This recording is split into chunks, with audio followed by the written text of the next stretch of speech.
It's November the 9th, 2021, and you know why you're here, so let's kick this off right and introduce the players. Hey, I am Gerissar, a PvP Padawan. And Andolin and Big aren't here today, unfortunately. Andolin is actually sick with a presumed case of COVID, and Big Moran is waiting for internet to show up. But that's okay, because I literally have the MVP of Demon Hunters here, MVQ. Hey man, how's it going? Not much. Hold on. Yeah. What's new?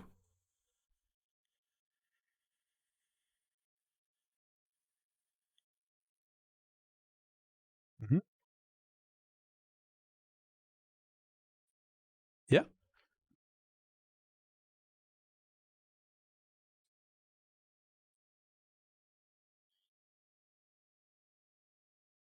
And I play nothing else, even though everyone I play with begged me to reroll because the class is bad. So, But it's the hero class. yeah, that's what's sad about it. It's depressing. Didn't DKs have a spot where they were like, meh, not so great? They're kind of bad right now, actually. They're kind of Yeah. whatever right now. Yeah. So maybe hero it's classes are maybe. I don't know. Blizzard just hates hero classes or something. I don't know what it is. But Holinka apparently plays Demon Hunter, so it doesn't make sense. Maybe he Confusing. knows how to play it in a way that nobody else does. Maybe, dude. Maybe. I don't know. We'll see. But hey, before we start spewing our hate about Demon Hunters, why don't we first ask you, MVQ, talk about yourself, man. Tell our listeners all about you, and I don't know what makes you tick. What I guess first and foremost, how long have you been playing the game for? Well, since vanilla. Really? Been playing since vanilla. Yeah. All right. I was at like my friend's house when I was like 7 or some shit, 6, and then his mom. No, he was playing. He was living a Torn Hunter. Yeah. On his PC, and now since I play Classic, I realize that's really dumb because the death zone is retarded if you're playing Hunter. Mm-hmm. So yeah, but yeah, so I played since vanilla and then playing PP competitively since Kata. Okay. So what made you decide suddenly in Cataclysm to get into the competitive PvP scene? Yeah, so I got like a new friend group, IRL, and then they were into a PvP, and so then I just hopped on. Okay. Yeah. Just followed along with the friends. Yep. That's awesome. Exactly. That's awesome. Yeah. All right. And obviously Demon Hunters didn't exist back then. What were you playing in Cataclysm? So in Cataclysm, I was a Death Knight. Okay. A hero class. Yeah. And the reason why I played a Death Knight in Cataclysm was because when Wrath came out, I was like, holy shit, this new class, I want to play this. Yeah. And I wasn't max level yet. So, okay. Yeah. So I was still leveling from like vanilla to PC. I was still leveling because I couldn't read. So I couldn't do my quests. I was just killing fucking... Yeah, I think I was like still sucking like Stranglethorn or something for like 2 expansions. Oh my gosh. Oh. Ouch. Yeah. But it's, okay. I had a great time somehow. Yeah. As a kid. And then when Wrath came out, you could make a Death Knight if you had a level 58 character. Yeah. I think it was 58 or 55. No, it was 55, I think. 55, yeah. And then I could make a Death Knight, and then I would like kind of jump 3 levels, because then it would be 58. I was like, holy shit, this is awesome. So I did that. And then I also really like the introduction quest line, I remember. Yeah, that was really good. It was really, really good. And I was like sold after that. I was like, holy shit, this is so sick. And then, so I played Death Knight, Wrath, and then Kata. And then when it came around to Miss Pandaria, I played Death Knight up until the last season. And then last season, they announced World Sojourner, and you could buy World Sojourner and get a free max level.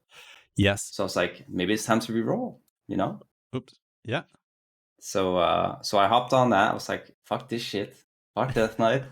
Because Death Knight was like so tedious with the runes and all this. I was not a fan in Miss Pandaria. Mm-hmm. So I made a mage. And I did really well on mage somehow. It was like my first season, the inner mob, where I got Arena Master, the title, Really? which is Yeah. I felt I felt pretty fucking sick at the time, And I remember I got 2200 in threes and twos with my IRL friends, and then on the last day of the season, I did like a push for 2200 and fives to get the Arena Master title. Yeah. And I got it like 5 minutes before the server shut down or something. It was crazy. Oh my gosh, that must have been so epic. Yeah, it was a really memorable experience for sure. No kidding. Yeah. That's awesome. And then obviously, I'm playing Demon Hunter now, so in Warlords of Draenor, I played Endgame from season 1 to season 2, and then my IRL friends quit, and I was just kind of like, oh, like this sucks, because we actually were able to, we could push Gladiator because we were top 100 ladder, and doing like super well, but then they quit because one of my friends, he was like, he was still a virgin, and he was 18 or 19. Yeah. And he was like, he thought WoW was holding him back, so he quit WoW to then pursue that. And funny enough, he got a girlfriend like right after, so maybe it worked, and they're still together till this day. Oh, that's awesome. I mean, there's something to be said about getting away from the computer and going outside to meet people. Oh, for sure. Yeah. I mean, I'm single, right? Like, everyone I fucking know that I play WoW with are single, so there's definitely there's something there, maybe. Yeah, it might be on. Everyone I play with anyway. Everyone's like really, trying hard in the game. They are when you're putting 40 hours. Well, actually, I'm assuming, but when you're putting a lot of hours into a game, I mean, it's more than 40 for you. Okay, fair. It's unhealthy. Yeah, healthy levels. That's unhealthy.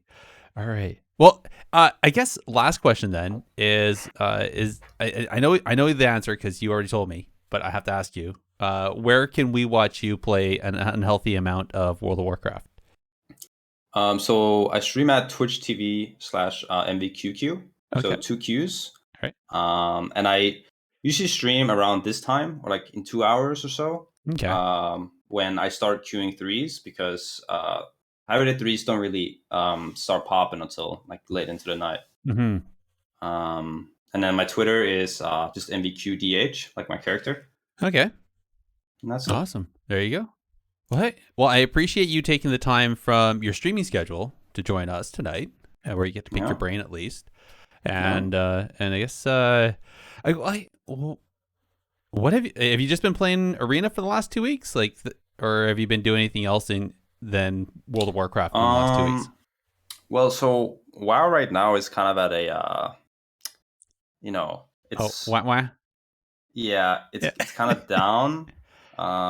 It's really hard to get like good queues right now. I haven't really been playing my main because no one's queuing at that MMR. And if I wanted to queue at that MMR, I would have to queue snipe people, and I think that's immoral, if I have to say so myself. So I'm not into that shit. So because I like to queue all the time, queue into all kinds of shit, variety, queue into comps to counter me and try to make it work, because I want to get better, and you want to face the challenge head on. Right. Yeah, that's awesome. So I've been playing alts a lot. My alt, I'm trying to just free queue my alt and trying, reach the stars. All right. Queuing at like 28, 29 right now, my alt. And then playing League of Legends whenever, because I'm from Europe. Yeah. And I queue on NA servers. Oh, really? So, yes. So it's 2 a.m. right now. Yeah. And I play till 7 a.m., 8 a.m. every day. So during the day, when all NA people are sleeping and stuff, I play League of Legends with my friends. Wow. That's all right. That's awesome. Hey, and you're playing your alt that you're playing. That's a Demon Hunter as well, I take it. Yeah. Only Demon Hunters, bro. It's the only thing we play. Oh my! You're out there with like Desmond Mephisto, where he only plays warriors. You're only playing demon arts. That's awesome. No, that's commendable. That's really commendable. All right. Yeah. Well, I guess for everybody that's listening, but it's a normal show thing. What I've been up to since last show, last 2 weeks, is really, well, I administrated the RPG tournament that we're going to talk about a little bit later in the events. That was really a lot of fun. First time actually like doing a full broadcasted tournament administration. It went really good. I was really surprised. I made a couple mistakes, but first time, I'd say they're pretty minor. And then the other thing I did was 915 dropped, and I was actually talking to Lika, the guy that develops Dressfire.com, and he hinted to me that prop paladins were going to be even more OP in PvP, which kind of was like, ooh, that intrigued me. So I went and picked up I have a prop paladin alt that I used to run just heroic dungeons with, just super easy queues. And I mean, prop paladin, you can mess up and you still own. Anyways, so I dusted him off, and he was already sitting around, I think, level 53. And I'd just been kind of messing around just from mining ore and stuff. So I dusted him off now, 915, and I got him to level 60 already, and he's at like, I bought the token for the 40 renown, and he's already at like 63 renown, and that's been, I think that I picked up, he was 63 at reset today, and I just finished the two, so I think he's 65 renown now, so in a week and a half, so I think, yeah. I mean, I'm a dad, so I can't put 60 hours a week into this. So like that's just playing evenings. So I say that's pretty good. I have to admit the leveling was really slick. I know they shortened it down a bit, and the conduit, like trying to grind the conduits of that, it still feels a little clunky. So I'm still trying to figure that out. But being able to skip a bunch of stuff and just go right into Korthia and right into a few things and do a bunch of that skip feels really good. So, yeah, because then at one point I was like, no, I'll just go through the quests and everything, and then the next time they offered me the skip straight to Korthia, I was like, yeah, I'm taking it, because I forgot how many little quests you had to do along the way just to get to that spot. Oh my god, it was awful. Yeah, it's I'm glad they put it in. Anyways. Well, that's about that. So why don't we roll into the need, greed, and pass segment and see where we go with that one. This likely won't be a clean fight, so keep your distance, eh? All right. Yeah, so in this segment, I am going to pose a scenario with 3 options related to WoW, and you get to help decide. Well, you get to decide what your option is going to be for need and greed and pass of the 3 options. And again, remember, people that are sitting at home, people that are watching live right now, you can also play along in chat, or come on, join over onto our Discord and the Technical PvP channel and tell us what your need, greed, and pass choices are. So this is going to be fun. I was thinking about this. The last week was Comp Stop, right? So... Right, against bots, right? Yeah. So you queue into a random BG, and a bunch of bots show up, and it's usually, the AI is actually pretty good. Like, it'll do a really good job spinning flags, and the rogue will actually go and try to sap cap, and it actually does a really good job. So anyways, so I was thinking, it's only a Wrathy Basin. So what if Blizzard decided to extend it and go past the Wrathy Basin? What if they decided to put in some other BGs? So here's the 3 BGs that Blizzard is going to implement. Three choices of what Blizzard's going to implement for the next Comp Stomp. So choice number 1 is Seething Shore, right? Okay. Choice number 2 is Silver Shard Mines, and choice number 3 is Eye of the Storm. Okay. Well, we're going to hard pass on Seething Shore. Because that battleground fucking sucks, and they should never have been added to the game. It's terrible. I think Silver Shard is pretty decent. I would probably go with that with Need, and then greed the Eye of the Storm. Because I think Silver Shard is just pure team fighting, and you don't need to right click anything. And so if you wanted to farm Renown fast, you could just do Comp Stomp Silver Shard, and it would be super easy because you would just wipe them all the time. Because Wrath the Basin is also fast to do, but when you have to 5 cap and you have to cap the last one, they just keep spawning in, and they're like the best at spinning flags because they're robots. Yeah. So yeah, Silver Shard, they can't spin it. They just have to run in and die. So it's perfect. Exactly. Well, I was thinking about it. I was like, do I put in a flag map? What would that look like? What would it be like fighting against AIs with flags? Can you imagine trying to chase after? Yeah. It could be interesting. Huh. So, well, anyway. All right.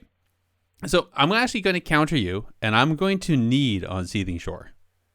Because I think against AI, I think it could actually work out really good, and I think it might actually help some people figure out some of the nuances of that BG. I think some people don't understand it, and I think with the Comp Stomp, it might help them understand the BG a bit better.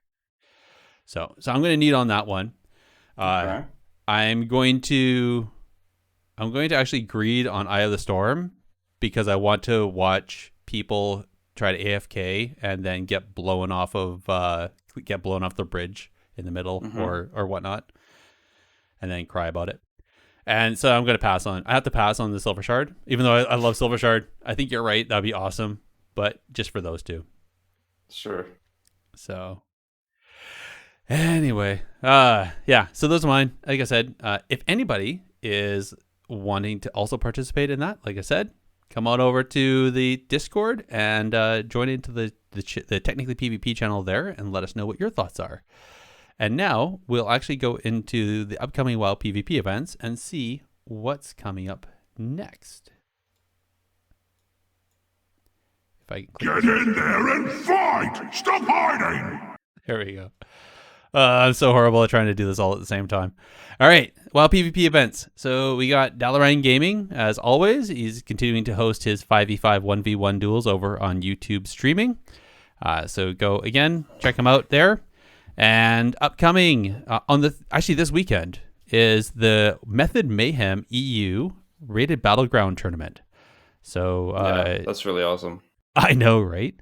I'm actually really excited because, so like I said, the tournament that I administrated was NA only. So this will be the first RBG tournament that I'm aware of this calendar year.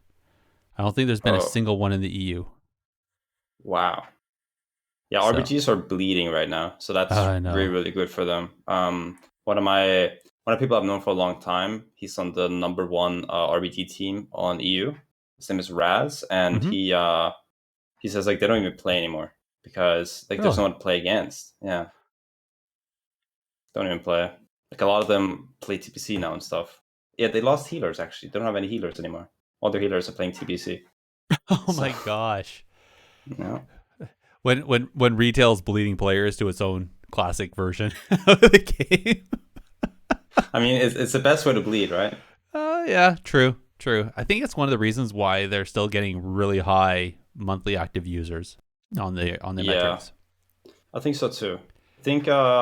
I think classic is a good serves as a good way to keep players who are unhappy with retail. Kind of gives players an alternative that's still within Blizzard, which is good. Yeah, I agree. I just realized I didn't have the Twitch up or the chat up on the stream. Sorry. Yeah, I think the one thing I noticed when Classic first came out is there was a bunch of like rosy glass stuff, people with rosy glasses before, kind of talking about what it was like.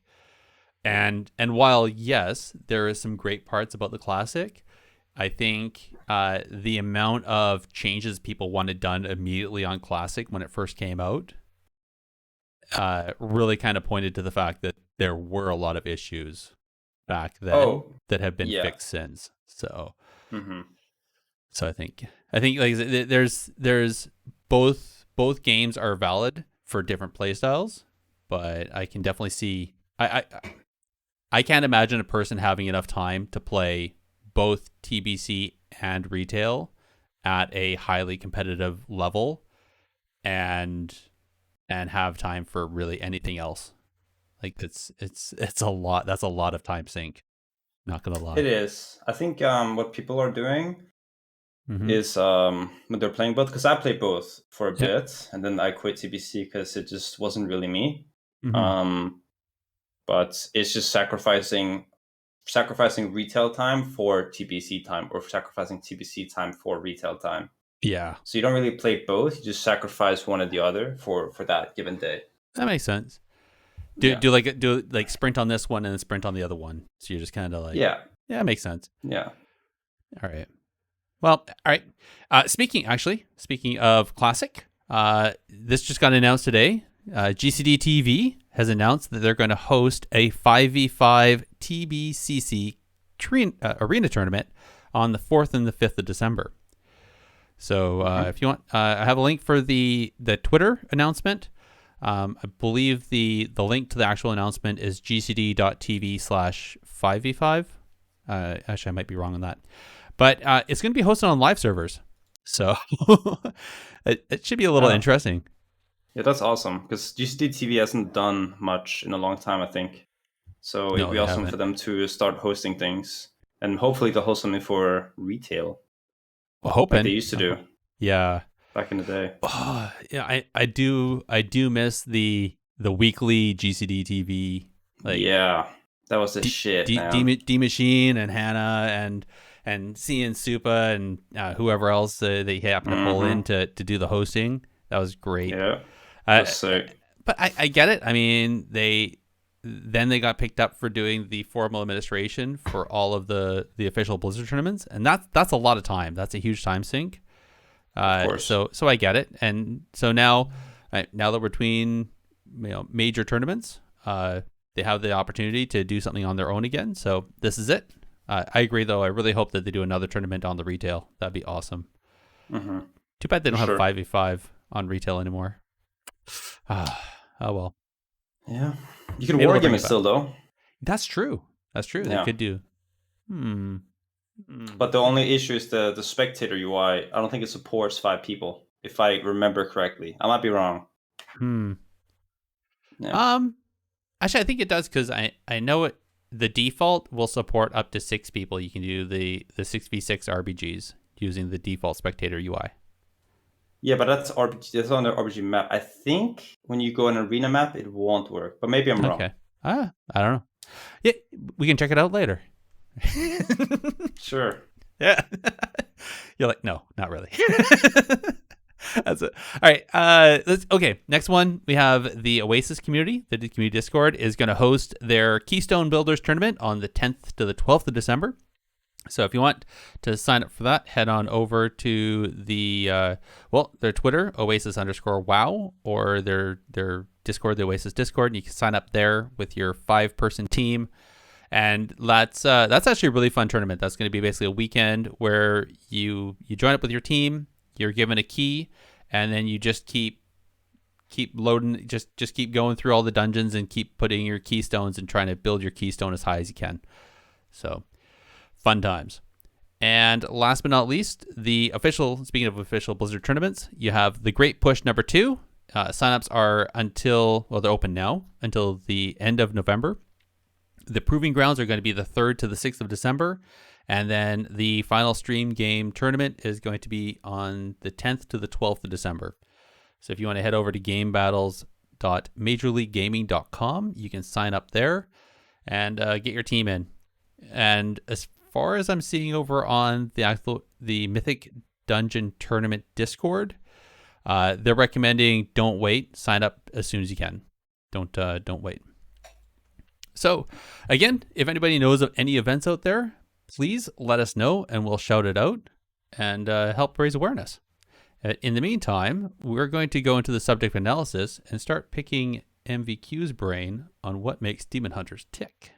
I'm gonna light you up, sweet cheeks. Okay. What do you mean tick? What does this mean? Like, what makes me happy or what? What makes them work? What makes them own? So I'll be honest. Okay. We haven't talked Demon Hunters since 2018. It was the last season of on the show, you mean? On this show, yeah. Okay. It's been a while. So I have to ask. This is kind of out of the blue, I think, because I didn't have the show notes. But so we didn't talk about since Legion. They didn't really change much in BFA as far as I remember, because again, it's mostly board power stuff and that. But the core of the class didn't really change much. But then like Shadowlands, there was a number of changes that happened to a number of classes, the unpruning and whatnot. But Demon Hunters, I don't think ever had, because they came in so late in Legion, or no, not late in Legion. They came in Legion compared to other classes. Is there much difference between BFA to Shadowlands? Was there much change to the Demon Hunter between the two expansions? Demon Hunter's defensive capabilities got nerfed pretty hard. The gameplay stayed largely the same. Obviously, in BFA Season 4, there was the Heart of Azeroth Bard Power, where you had the active ability from that, which changed the gameplay.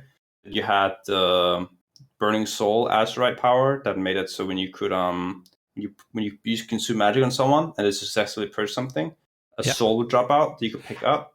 Yeah. And you can synergize that with the Demonic Appetite talent, which would cause the souls you pick up to give you Fury. And so you could have Fury generation with that Azure power. That's not a thing anymore. And then our defensives got nerfed a lot. And then our damage got nerfed a bit. Like the Demonic talent, like the last row, got changed from 8 seconds to 6 second duration, which was actually huge because it made it so when you're trying to do optimal damage during that 6 second window, you need your first global to be Blade Dance, or I guess Death Sweep, which it turns into when you become a metamorph. It has to be your first global, otherwise you can't get 2 in during that 6 second window because the cooldown is 6 seconds, which is terrible because then it's like you have to use it. But if you don't want to use it, then you're kind of fucked because now you can only use Death Sweep once. Whereas before you had an 8 second window, so you had more freedom. I understand. Yeah. So that's interesting. They would why wouldn't they make it like a 7 second? So at least you have that little bit of breathing room or something like that. I don't know. That's weird. Huh. Yeah. All right. Well, so understanding that, because of the borrow power from BFA, I was a little bit wrong there. There was some gameplay changes. But now that that's gone, you've kind of gone back. Would it be safe to say you've kind of gone back to the core of what gameplay was like in Legion? No. So in Legion, you had Fel Barrage, which they completely got it in BFA, and they changed it completely to be something completely different, and it was terrible. In Legion, it was such a cool ability, and then they also changed. Well, they didn't change. They removed the Worklave ability. Okay. That you got when you picked up like the weapons. You could like make Worklave spin around the ground. They would explode. That had I think it had a 1 minute cooldown, and Felbras had a 1 minute cooldown. Okay. So your big go was you would venture retreat away and kind of do a cool backflip. Yeah. And then because backflip is on a GCD, you could use backflip to slow them. Okay. And then you could use the throw glaive on the ground thing at the same time. And then now you're far away, so now you can start casting Fel Barrage at them from far away. And it looked sick. It did a lot of damage. It was a nice 1 minute go. And that was felt like your good, big damage. Good. Yeah, it felt good, looked good. And there was a bit like outplay potential too, because Fel Barrage was interruptible. So your precision actually mattered. So yeah, it was actually really, really awesome. And that was like the main damage go. Whereas then they changed it in BFA where that was gone. So now your big damage was just slapping people with your weapons, right? Which yeah. I mean, it is. You're just like pressing blade dance, chaos shot, blade dance, chaos shot. That's just it, right? which it doesn't feel the same way, you know? No, I understand. I understand. Yeah. All right. So other than damage, what else does a demon hunter really bring to the arena? What does it bring to the team? Well, you have reverse magic, which is the PP talent, where you can dispel a magical effect on yourself and anyone around you within 10 yards. So that's awesome. So you have utility on that on that front. That's really strong. That's really, really strong, actually. And then you have obviously Spectral Sight, so you can see stealth players, which is awesome against rogue mage teams because it can kind of guarantee your team to not get sapped. And then you bring a Darkness, which is like the AoE defensive for your team, which is always nice. So you have a lot of you can help your team a lot if they're in trouble. You have a lot to help your team, and then you have actually a lot of CC as well. You have an AoE stun, a single target stun, and an incapacitate. You can tell into detainment and make it into a cyclone effect, and make the target not be able to receive heals. So you can make outplays that way. Nice. Yeah. Okay. Wow. So that actually brings quite. That's what five different ones you can bring to the team then to help make outplays. Yep. That's actually pretty good. Yeah, it is. All right. Cool. All right. Stupid question because this is me being noob. What about DRs? Sorry, I'm not tracking all those. So obviously you have to worry about your teammates if you're DRing with them. Is there any DRs within your own abilities? Yeah, so you have the stuns that you are, right? So you have the single target stun and the AoE stun. Okay. Which they are. So obviously you would then, because if you're gonna do all this yourself, you would start the whole chain with a stun the healer, and then use your AoE stun on the DPS. Yeah. And then you would use the incapacitate, which doesn't deal with anything on the healer, right? Okay. That's usually how you would do that. Okay. That's actually that makes a lot of sense. Yeah. And then so I guess if you do the initial stun on the healer, you hope that they trinket, because then when you do your incap or your imprison on them, then they're screwed.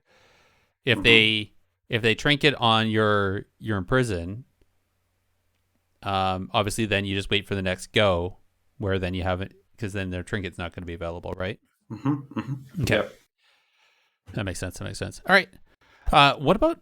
All right. Let's get into there. Let's get into talents. Let's get into these the nuts and bolts of the class, and let's see, because like you said, some stuff's changed. So let's look at those, and we'll go through these and see what. I was not prepared. I'm totally stalling here. All right. Here we go. So talents. First row, you have the Blind Fury, the Demonic Appetite, and Fellblade. So, and why is it not coming up? I can't. Oh my god, I failed so hard right now. The server's not loading the tooltips. Oh, there it is. I can just talk about them. It's fine. Oh, yeah, it just started working. So Blind Fury, your eye beam generates 40 fury every second, and its duration is increased by 50%. That's pretty cool. Demonic Appetite. So Chaos Strike has a chance to spawn a lesser soul fragment, and consuming any of those grants you 30 fury. Okay, more fury is better. And then Fellblade, where you charge to your target, deal some healthy amount of fire damage based on your attack power, and you have a chance to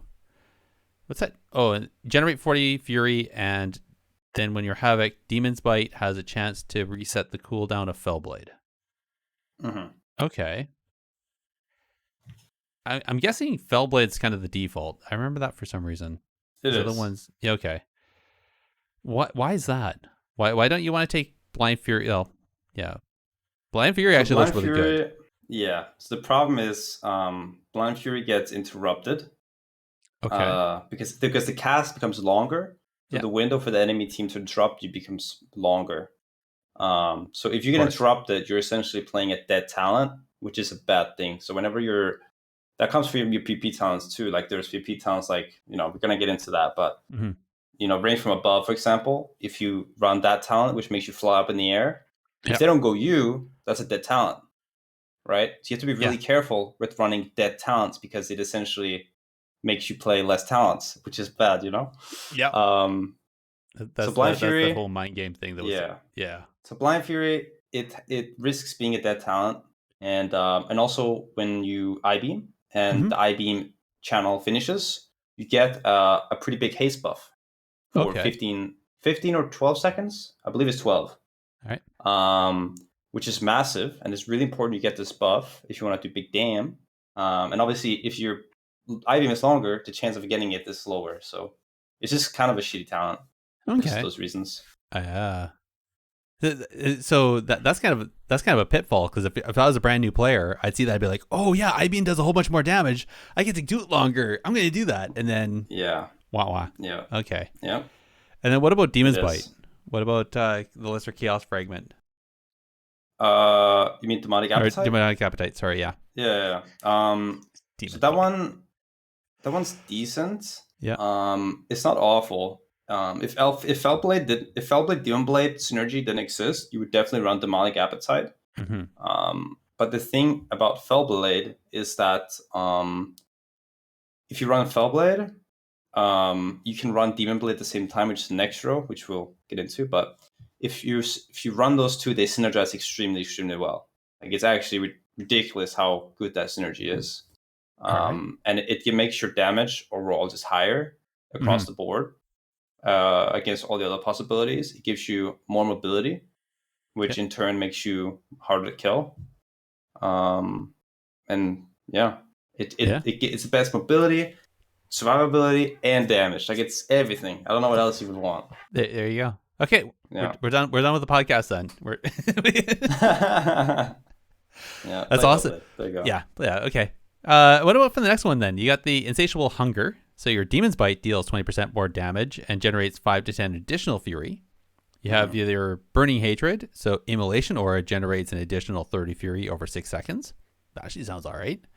And then Demon Blades, which replaces Demon's Bite. And your auto attacks have a 60% chance to deal an additional shadow damage and generate fury. Right. Huh. Do you actually want to replace Demon's Bite though? Because it synergizes with Fellblade. I'm confused. No, so that's why. See, I'll explain it. So, Demon's Blade replaces Demon's Bite. Okay. And then when you play Fellblade, Demon's Blade procs will then have a chance to reset your Fellblade. So you basically just put Fellblade on your Demon's Bite bind, and now Fellblade is your new Demon's Bite, and the cooldown just resets all the time. That's oh my goodness. Yeah. That's why it's so OP. Yeah. It's 1 1 1 1 1 1 1. Yeah, it just resets. And all right. And if you were to play Demonic Appetite, you would probably play Insatiable Hunger, just because it increases the damage of Demon's Bite. So whenever you're trying to generate Fury, you would get that increased damage, which is nice. And Burning Hatred is kind of iffy because you press Immolation Aura all the time, like off cooldown. Yeah. And it's not always that you are in need of the Fury that it gives you. So it's kind of inconsistent. All right. So the rule of thumb is kind of Demonic Appetite plus Insatiable Hunger, or Fellblade plus Demon Bite. Okay. Those Makes two sense. rows are synergized really well with each other. Right. So blaze together and keep your hunger with your appetite. Makes sense. Exactly. All right. Yeah. Okay. I actually didn't realize that was a thing, but yeah, that actually makes a lot of sense. It's almost like they planned it. It's almost like they planned it. They probably did. They have such a punny sense of humor when they're developing this stuff, I gotta admit. All right. The Trail of Ruin in the next tier there. So the final slash of your blade dance inflicts an additional 58% of your attack power as chaos damage over 4 seconds. Unbound Chaos. So activating Immolation Aura increases the damage of your next Fell Rush by 500%. Lasts for 20 seconds. Okay. And Glaive Tempest. Launch 2 demonic glaives in a whirlwind of energy, causing some mathematical formula of attack power as chaos damage over 3 seconds to all nearby enemies. and damage or deals reduced damage beyond 5 targets, and that's on a 20-second cooldown. That sounds PvE too much, because I know how much people don't like doing AoE attacks because of CC breaking. So I'm guessing not Glaive Tempest. So Glaive Tempest is decent, actually. It's actually not bad. Okay. Because the area of effect is actually not that large. Okay. And the damage is actually significant. But Unbound Chaos serves the exact same purpose, but just does it better. Because Glaive Tempest requires Fury, which is your resource bar, while Unbound Chaos doesn't. So it's kind of like, it's literally the same spell. Like, it does the same damage, pretty much. Okay. But you just don't spend Fury.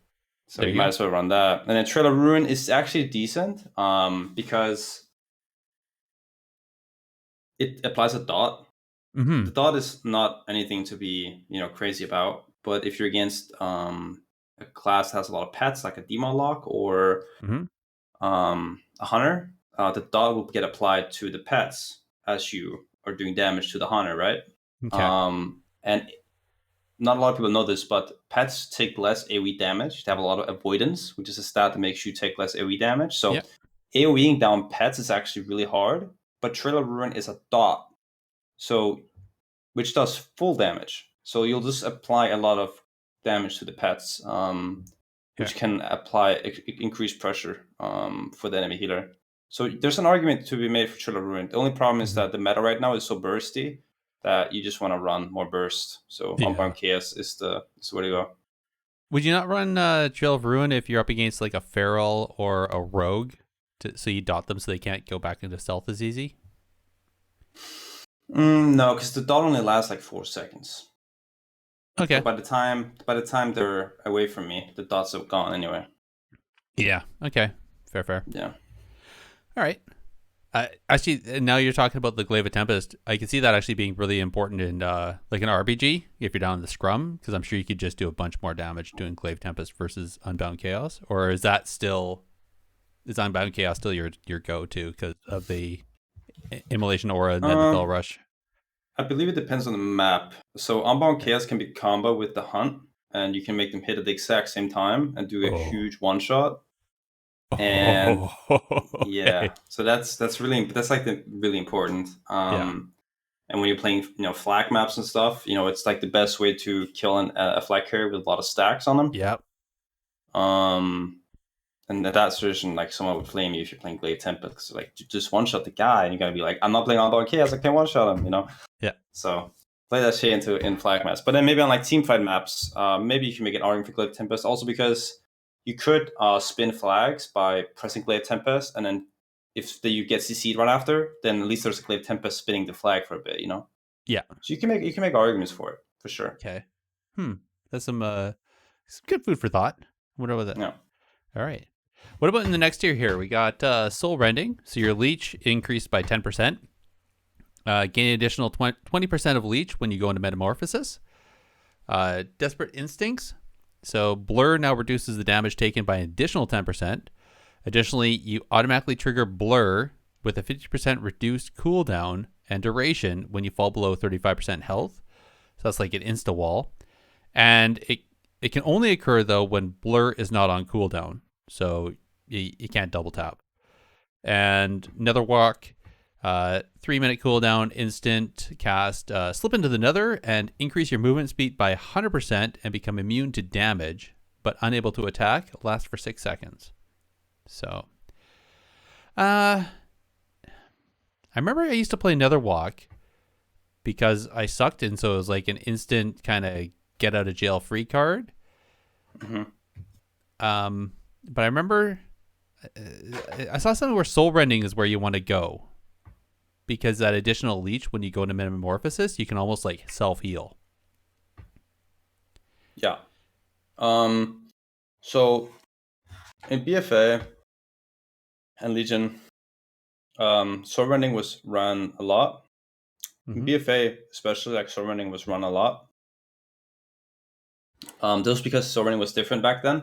It gave a lot more leech when you were outside of Metamorphosis. than it does right now. Because right now it's only 10%, which is almost nothing. Whereas back then, I believe it was 20%, which is pretty noticeable. So you actually ran that a lot in BFA. But then right now, you don't really run that much because it's on 10%. And it's kind of terrible. And Desperate Instincts kind of got reworked too. So Blur got changed from 35% damage reduction to 20% damage reduction in Shadowlands. Okay. And Desperate Instincts, procs Blur. But, since the damage reduction is only 20%, getting that Blur it's pretty shitty.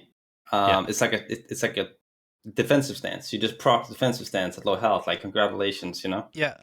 The dodge is really nice. The dodge is amazing because, but the problem is in the current meta, people stun you before they try to kill you. Yeah. So you're not the dodging dodge anything. doesn't do anything. Yeah. So Netherwalk is kind of where you're at right now. Okay. In pretty much every single game that you play. Okay. There can be an argument for sword running in very, very niche scenarios. So if the game lasts less than a minute, sword running is the superior talent. Okay. Because you have your 4-minute metamorphosis cooldown that puts you in metamorphosis for 30 seconds and also resets your I-beam. So you'll I-beam, get meta for 6 seconds, pop meta, get meta for 30 seconds. So now you get 36 seconds, then you I-beam again, 42 seconds, and then 30 second passes, and then you I-beam again. So you're in meta for 50 seconds in the start of the game. So you have like a minute of really powerful leech, because leech is really powerful in metamorphosis. So if the game only lasts a minute, you can play sword running. Okay. But otherwise, play Netherwalk right now. I can see that good, especially if you know the team you're going to go up against is just going to pop a bunch of their CDs and just go. Then if you do that, then you'll either survive on your own, then just do them through the leash. Then is that what you're saying? Versus, it's not so much about the enemy team popping their cooldowns, because when you play at like higher rating, people always just run in and pop their cooldowns, and it's really important to get the first go. okay. But if you're playing against a team like Jungle,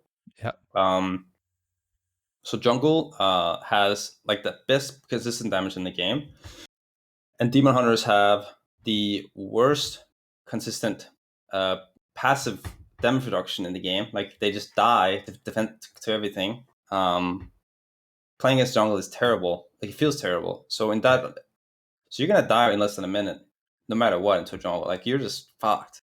Swording is great in Jungle because you can stall the game a bit by the fact that you're being more tanky. Yeah. Okay. Yeah. That makes a lot. Yeah. That makes a lot of sense then. So Jungle is actually Jungle's like the only comp I would argue where sword running is really good. It's the only comp you would play into it. Okay. Yeah. All right. Sorry. Taking notes here. All right. Next one. Then, so next here you got the Cycle of Hatred, where Chaos Strike refunds Fury. It also reduces the cooldown of I-beam by 3 seconds. Ooh. Okay. First Blood reduces the Fury cost of Blade Dance by 20 and increases the damage by some ungodly mathematical formula against the first target struck.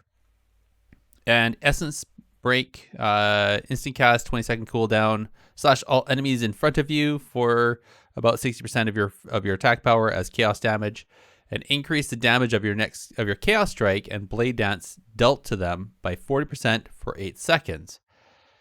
That sounds actually pretty good. So an instant cast, it's on GCD, but then you're doing damage, but then your Chaos Strike and Blade Dance now do a bunch more damage. Mm-hmm. Am I wrong?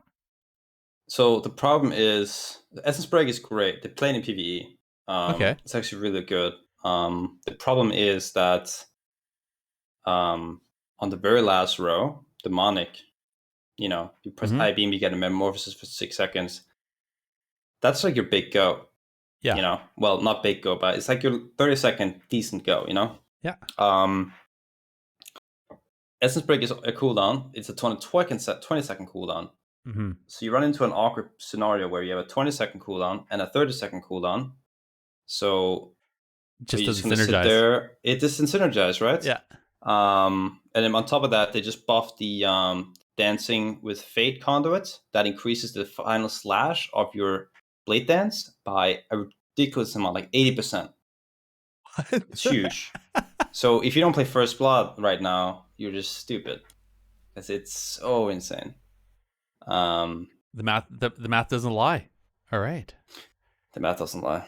And then Cycle of Hatred, even before the change, you can't really make an argument for Cycle of Hatred because getting reduced cooldown on your I-Beam is actually kind of doesn't really matter because so you want to make your go with your team and with your other buttons. So generally you have a go every 30 seconds. That's kind of the thing because of I-Beam and because your single target stun has a 30-second cooldown as well. So you do your single target stun, 30-second cooldown, I-Beam, 30-second cooldown. It synergizes perfectly. You go every 30 seconds, right? Yeah. But then let's say you're playing Cycle of Hatred, you're reducing the cooldown of I-Beam to, let's say, 15 seconds. Now you have a stun, I-Beam, and then maybe I-Beam again, like do I press it again? Or but then now if I press it now, then I want to have I-Beam for my stun. That comes up soon, so it doesn't work in PvP. In PvP, you want to have really clean goes and not just spam pressure buttons, you know? Okay. No. I guess arguably though, if you did the stun go and then 15 seconds later your teammate had the stun for your go, would that not that unlinking of the synergy and delinking the 30-second goes, would that not screw up the opposing team because they wouldn't be expecting it? No, so that's because you're assuming that I do my stun and do a go, and then my teammates are just sitting in the back chilling. You know, well, my teammates I know that's not true, but yeah, I know what you're saying. Like my teammates are, when I have some my thing, they're gonna hop on board. You know, they're gonna send all their shit.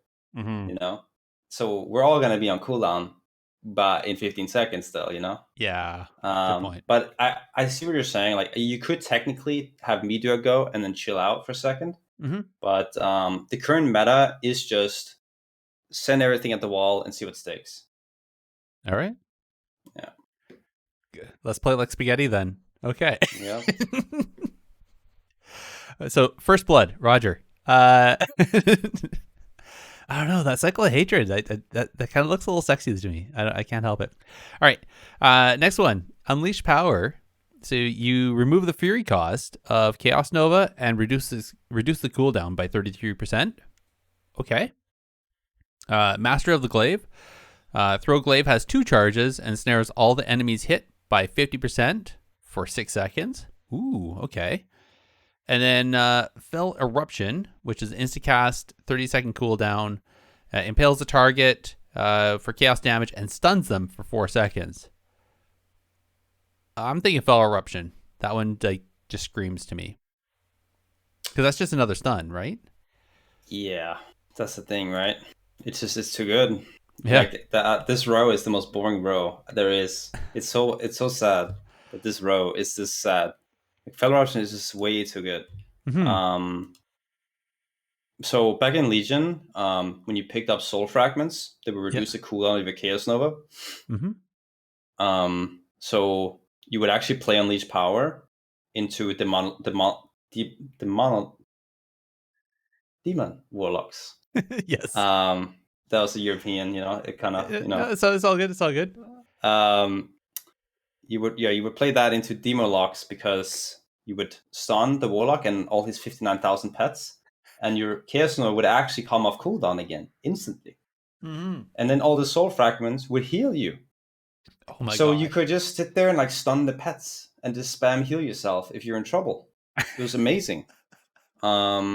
Now that's not a thing anymore. So that this row is just boring. It was fun back then, but now it's just boring. That's unfortunate. Yeah. Would you still option to this? Yeah. Can you? I mean, on the off chance that you actually run into a demo lock in arena, would you still play Unleash Power or just play Fell Eruption and just interrupt them? You just play Fell Eruption because the Chaos Nova doesn't get really cooldown anymore, so the synergy isn't there anymore from Unleash Power, unfortunately.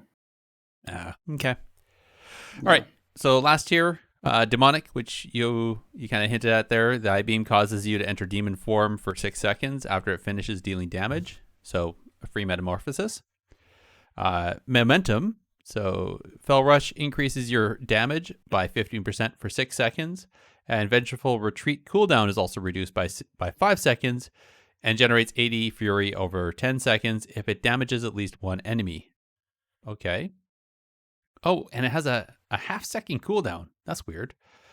And then Fell Barrage, this is the one where you jump up in the air and you launch your bolts down. So 1 minute cooldown. Unleash a torrent of Fell Energy over 3 seconds. Chaos damage to all enemies within 8 yards and deals reduced damage beyond 8 targets. So that's okay. So basically, from what you're saying before, it's between demonic and Fell Barrage, depending on whether you think you're going to be gone, where you think they're going to go on you or not. No, so Fell Barrage got changed in Legion. So Fell Barrage right now is terrible. We've been fucked so many times, man. What? Yeah. So the cool ability that I talked about in Legion is gone. Now you just fly up in the air. You do no damage. It's not even the same animation, bro. They changed the animation. It was like a cool ass ability where you're like shooting like fucking DBC fireballs at people, like. Right? Yeah, I remember melting to those sometimes. Yes, and now Especially it's with just other gear. like now you're shooting like small tennis balls at people. It's so bad. You get a tennis ball, and you get a tennis ball, and Yeah, it's so bad. all right. So momentum is being run with Essence Break right now in PvE. Okay. Because you get the Fury from pressing Venture Retreat. Yep. So you can press Venture Retreat and then Essence Break at the exact same time. Mm-hmm. And then you will Fell Rush to get back at the guy. 'Cause when you Venture Retreat, you get far back. Yep. And then you'll get the momentum buff. So they synergize really well in that aspect. Mm-hmm. So you have like your 20-second goes with Essence Break. You could do that in PvP. Yep. It's a bit clunky, but you can do it. That's it. But if you miss like one GCD or something like that, does it still, or does it just like your fingers just kind of fall over the keyboard and you're just like, man, I don't know. Does it still work, or is it like does it have to be super tight when you're doing it, or can you like kind of muckle it? That's a bit of wiggle room. There's a bit of a wiggle room.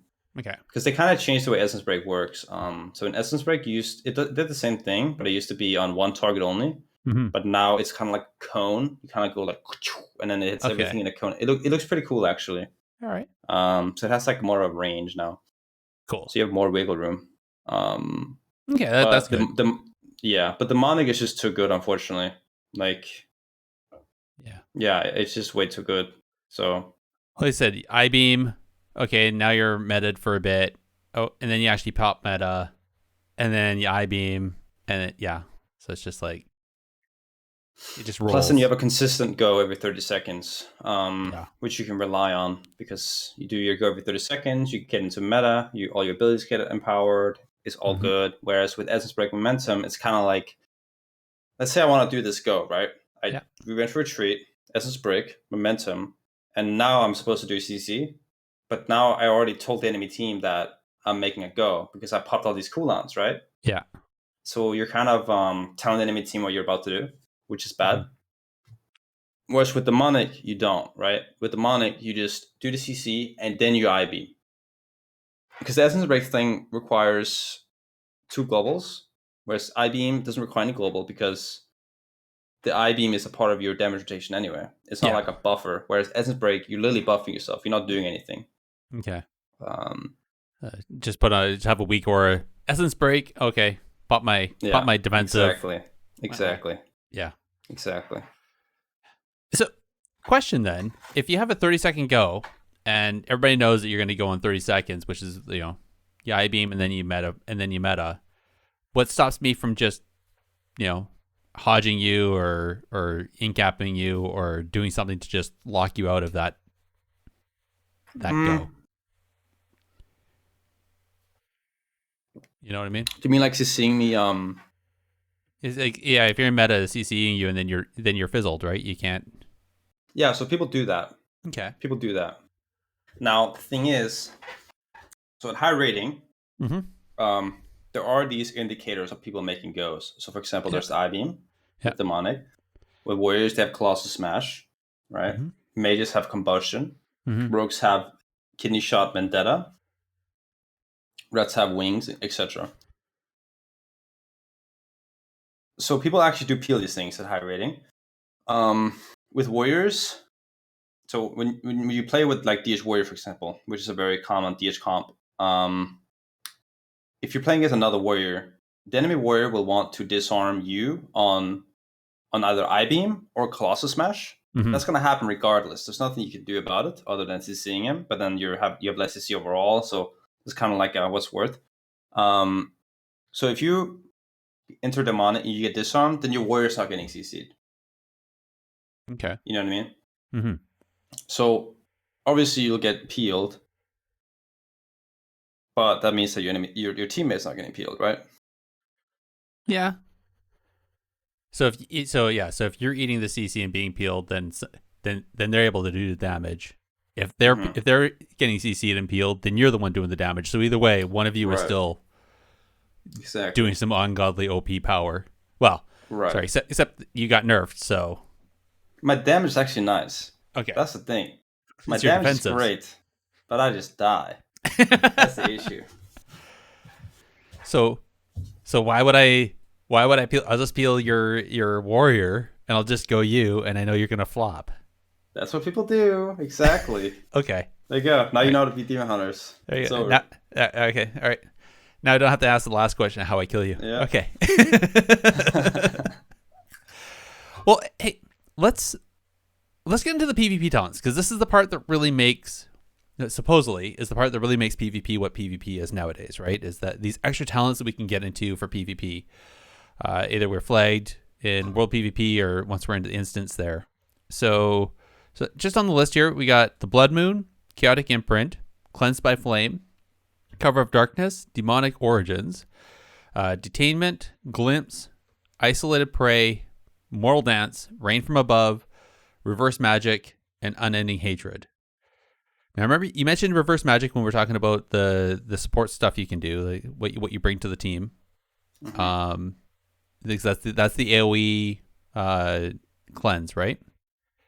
Or the AoE dispel. So I'm guessing that's kind of that sounds like it's a must have. But are there any others Sometimes, that? Yeah. Oh, okay. So okay, I'll retract then for a bit. How about let's just do this.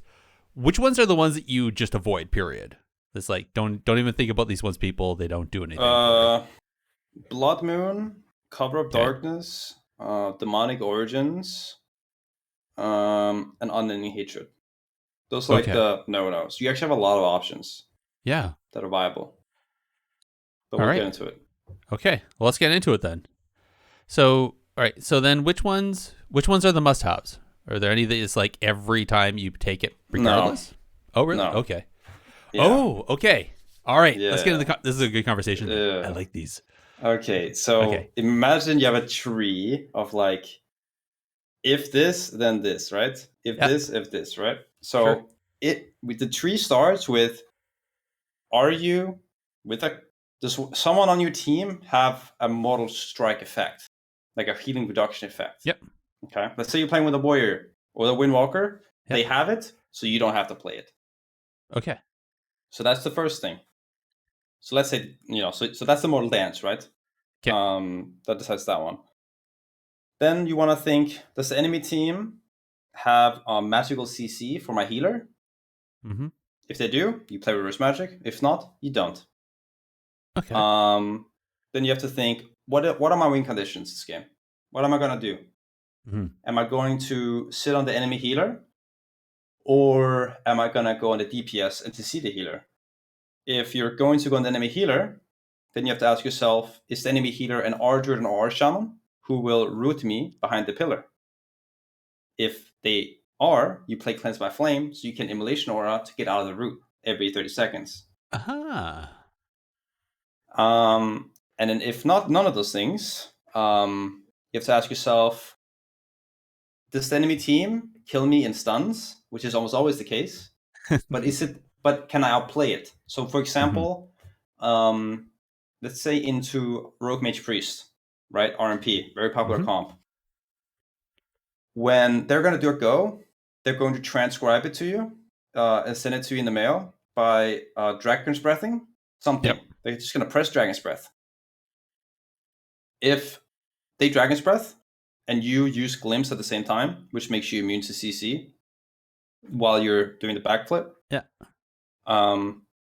you can outplay their go by essentially being immune to CC while they're about to do their go. And thus you can pre-do stuff. So for example,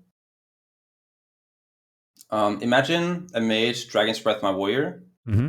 At the exact same time, the enemy rogue will then cheap shot my healer, because that's the scripted go that every RMP does. Yeah. Now they're all running for me. And then I glimpse, backflip, and now I'm immune. Yeah. And then I'm like, and then I press glide and I slowly fly in the air, and I'm still, I'm kind of seeing the situation, like, all right, what am I going to do here? What can I do? I see the situation. I have like 1.5 seconds to kind of make my mind.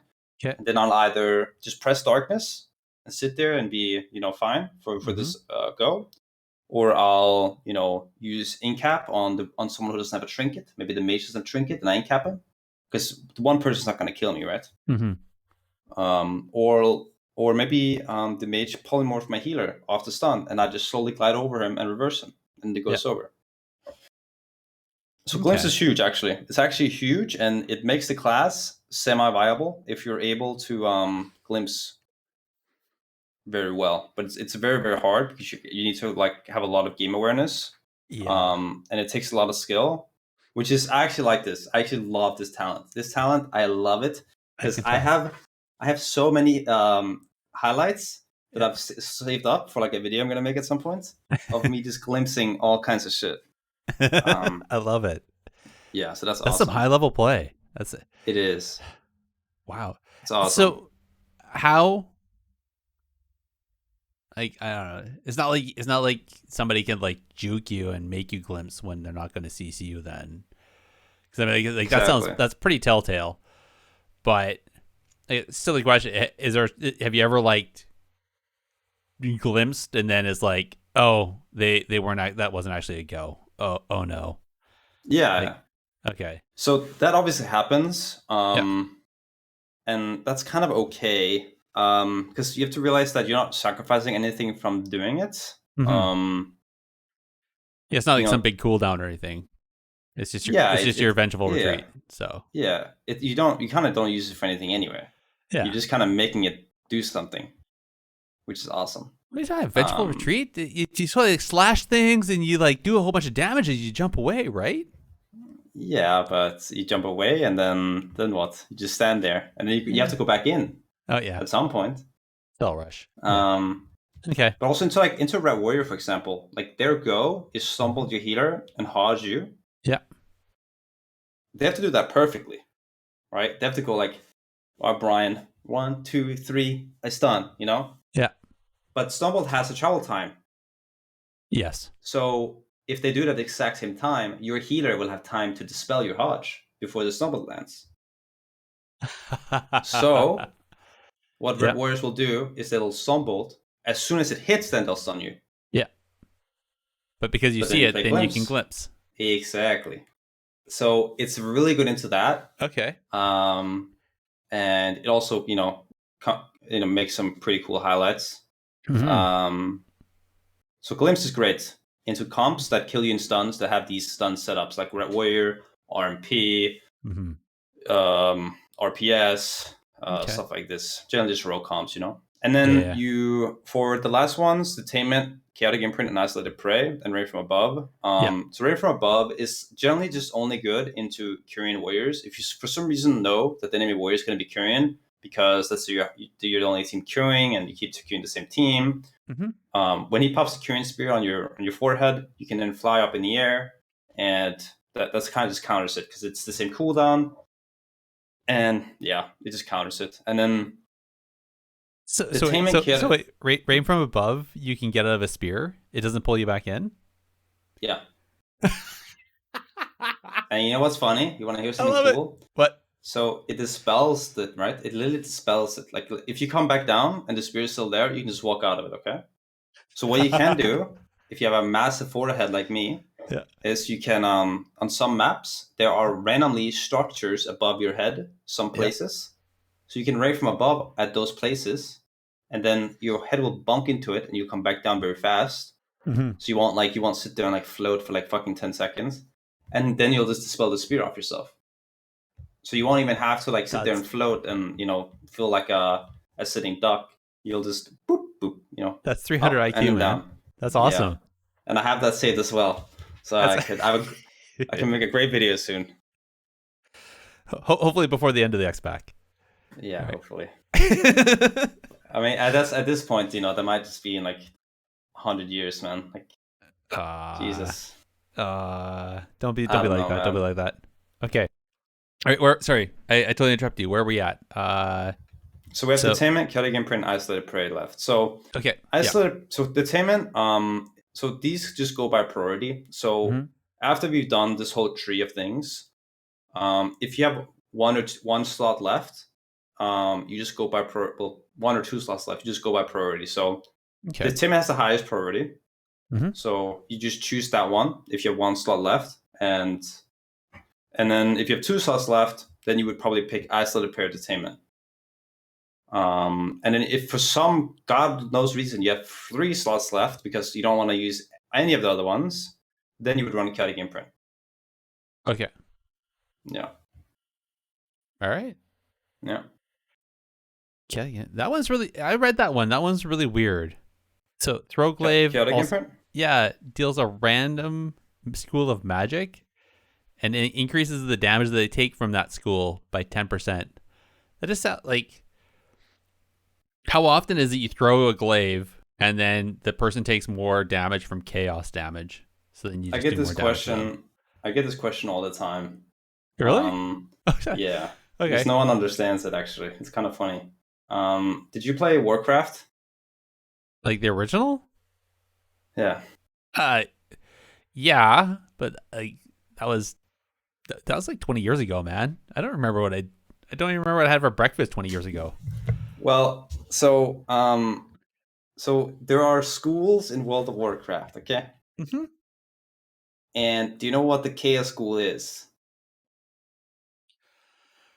Oh, it's like every school. Exactly. Oh, snap. Yep. And then most of my abilities are chaos. Yeah. So it doesn't matter what your glaive does, you're still going to do increased damage. It's pretty cool. That's awesome. Yeah. It's pretty cool. That's actually really awesome. Wow. Yeah. Okay. The only reason why you would use it over Isolated Prey if it wasn't for the fact that Isolated Prey buffs your teammates' damage too by a lot. Whereas with Chaotic Imprint, it becomes RNG when it's for your teammates because your teammates don't have the luxury of having chaos damage. So Isolated Prey is just better because it also it gets procced off I-Beam. Yeah. Because they take 10% more damage from all sources. And when you do your offensive go, you I-Beam. So it'll always be there when you do your goes, So, yeah. So what would happen if you played with a Warlock? Because then you're both doing chaos damage. Yeah, so that's like a niche scenario. I played with Maldiva earlier this season when it first came out. And I played Chaotic Imprint. And it was pretty awesome, actually. It was pretty fun. I played Chaotic Imprint and Isolated Prey. I stacked them, and I buffed the fuck out of him. And he did the biggest bolts ever. And it was really fun, actually. I actually don't think the comp is bad. So that's like a niche scenario where you would actually run Chaotic Imprint. I'm guessing that would probably surprise some people if they weren't expecting that, and then they just got... No, that's the thing, man. DHs are dying breed. So no one expects anything you do. It's actually really weird. When I play high-rate arenas, and let's say I want to watch the enemy team's VOD to critique my own gameplay, to see from their point of view, like they'll say things about my class that aren't even true. Like, oh yeah, I think he has like auto blur or something, or like and it's like I haven't played auto blur for like fucking 3 years, man. Like, so. Yeah, but they're just so used to people doing that from years past where they had the auto exactly because no one plays against demon hunters really anymore. Like it's a dying breed, Yeah. So people are just going off of like what they remember. Yeah. No, fair. Well, I mean, we've seen that so many times even in competition where every once in a while, like the team will show up with just like a wacky comp, and the other team will flop because they're not practicing how to beat it, so they don't know what to do. Right. Yeah. So all right. I kind of ran into that issue actually myself, because I queued the ladder a lot, so everyone gets a lot of practice against me, right? Yeah. But I'm the only demon hunter that queues on the NA ladders at the high MMR. So I don't get to practice against any demon hunters. So when I face a demon hunter, sometimes I'm like, what the fuck do I do? I have no practice against it. It's so weird. You have no muscle memory. I have none. That's funny. Yeah. Oh man, because that's actually really funny. Because I remember like being out in front of like the gates, and you'd see like a bunch of demon hunters out there just dueling each other and stuff like that. So yeah, it's sad. Wow. All right. So since I asked a question that apparently everybody asks you, I'm going to ask another question. I'm sure you answer all the time. Covenant. Is there a covenant that rules them all? Does it matter, or do you actually have choices like you do in the PvP talents? You just pick Knife. It's just the best. Okay. So with Knife you get Soul Shape, which is great because you can run around, and when you nether walk, you can Knife during it, or not Knife, sorry, Soul Shape, and you run Omega fast, which is pretty awesome for repositioning. Because usually when you nether walk, you're in trouble. So being able to reposition, doing that is pretty awesome. And obviously the hunt is your one shot, your big go. And it can also be fake cast. And people anticipate big damage. You can fake cast it, get cooldowns. Yeah. A lot of people complain about it. Yeah. Because it does big damage. Same. Yeah. We complain about it on the show. Well, but it's our only way of staying alive at this point. So, yeah. If we didn't have that, we would be down bad. Well, I have to ask you: do you think that's fair? Do you think that? How do you actually feel about the hunt? Do you think it's fair that you have this giant cooldown that people will pop their defensives as soon as they see it, and you can fake cast and just grab a defensive for free? Do you feel that's fair, or? It's not. But listen, Demon Hunters being this bad is not fair either. Okay. Yeah. So we all have to suffer. Okay. We all have to suffer. If we don't suffer equally, there's no quality in this world. Yeah. Fair. So. In the land of the blind, the one-eyed man is king too. So, but if there comes out a patch at some point where they nerf it and they buff Demon Hunters at the same, like they make it so you can't fake it anymore. Yeah. Then they buff the fuck out of me. I am so happy. Give me that. Yeah. Yeah. All right. Okay. I know that there's a bunch of passion in the community on both sides of that. There's the people that play Demon Hunter, that it's the thing that keeps them viable. And at the same time, I myself, I've been on the receiving end of a number of hunts, and I have too. Yeah. Sometimes. Yeah, it sucks, man. It sucks. You just die to one button. Yeah. It sucks, man. But you want to hear what's funny, dude? What's funny? Demon Hunters have no passive damage mitigation, unlike every other class in the game. True. So you want to hear what's funny? Every ability in the game, if you pop a cooldown with that ability, you will do a hunt towards me. Okay? So I actually suffer way more than all of you. Okay? I get executed for 20k, final verdict for 30k. I get hit so hard, you have no idea. So I'm actually suffering the most in this. Okay? Fair enough. Fair. Yeah. Okay. I'll give that to you. All right. Thank you. So Knife, what about soulbinds? Is there like a specific soulbind you're going to pick, or does it matter? Telegos? I think Naya is probably the best one right now. Because the legendary you play is Chaos Theory. We'll get into that, but because your Chaos Theory buffs your Chaos Strike damage, and Mastery is Mastery basically just buffs your Chaos damage. So they just kind of synergize that way. You would run Caligos, you play Collective Anguish into comps like Jungle that, just does a lot of consistent damage, so the extra healing is actually pretty viable in that scenario. Mm-hmm. So you would run Caligos in that scenario, but otherwise you would run. So it's basically like Naya, Kiesuri, Caligos, Collective Anguish. Okay. Yeah. And then Kiesuri is the best one. So you play Naya. Sorry. Sorry, and that's because Naya brings in what, more mastery, you're saying? Or yeah, so when you hunt, you get like 20% mastery for 30 seconds. Okay. It's very significant. Mm-hmm.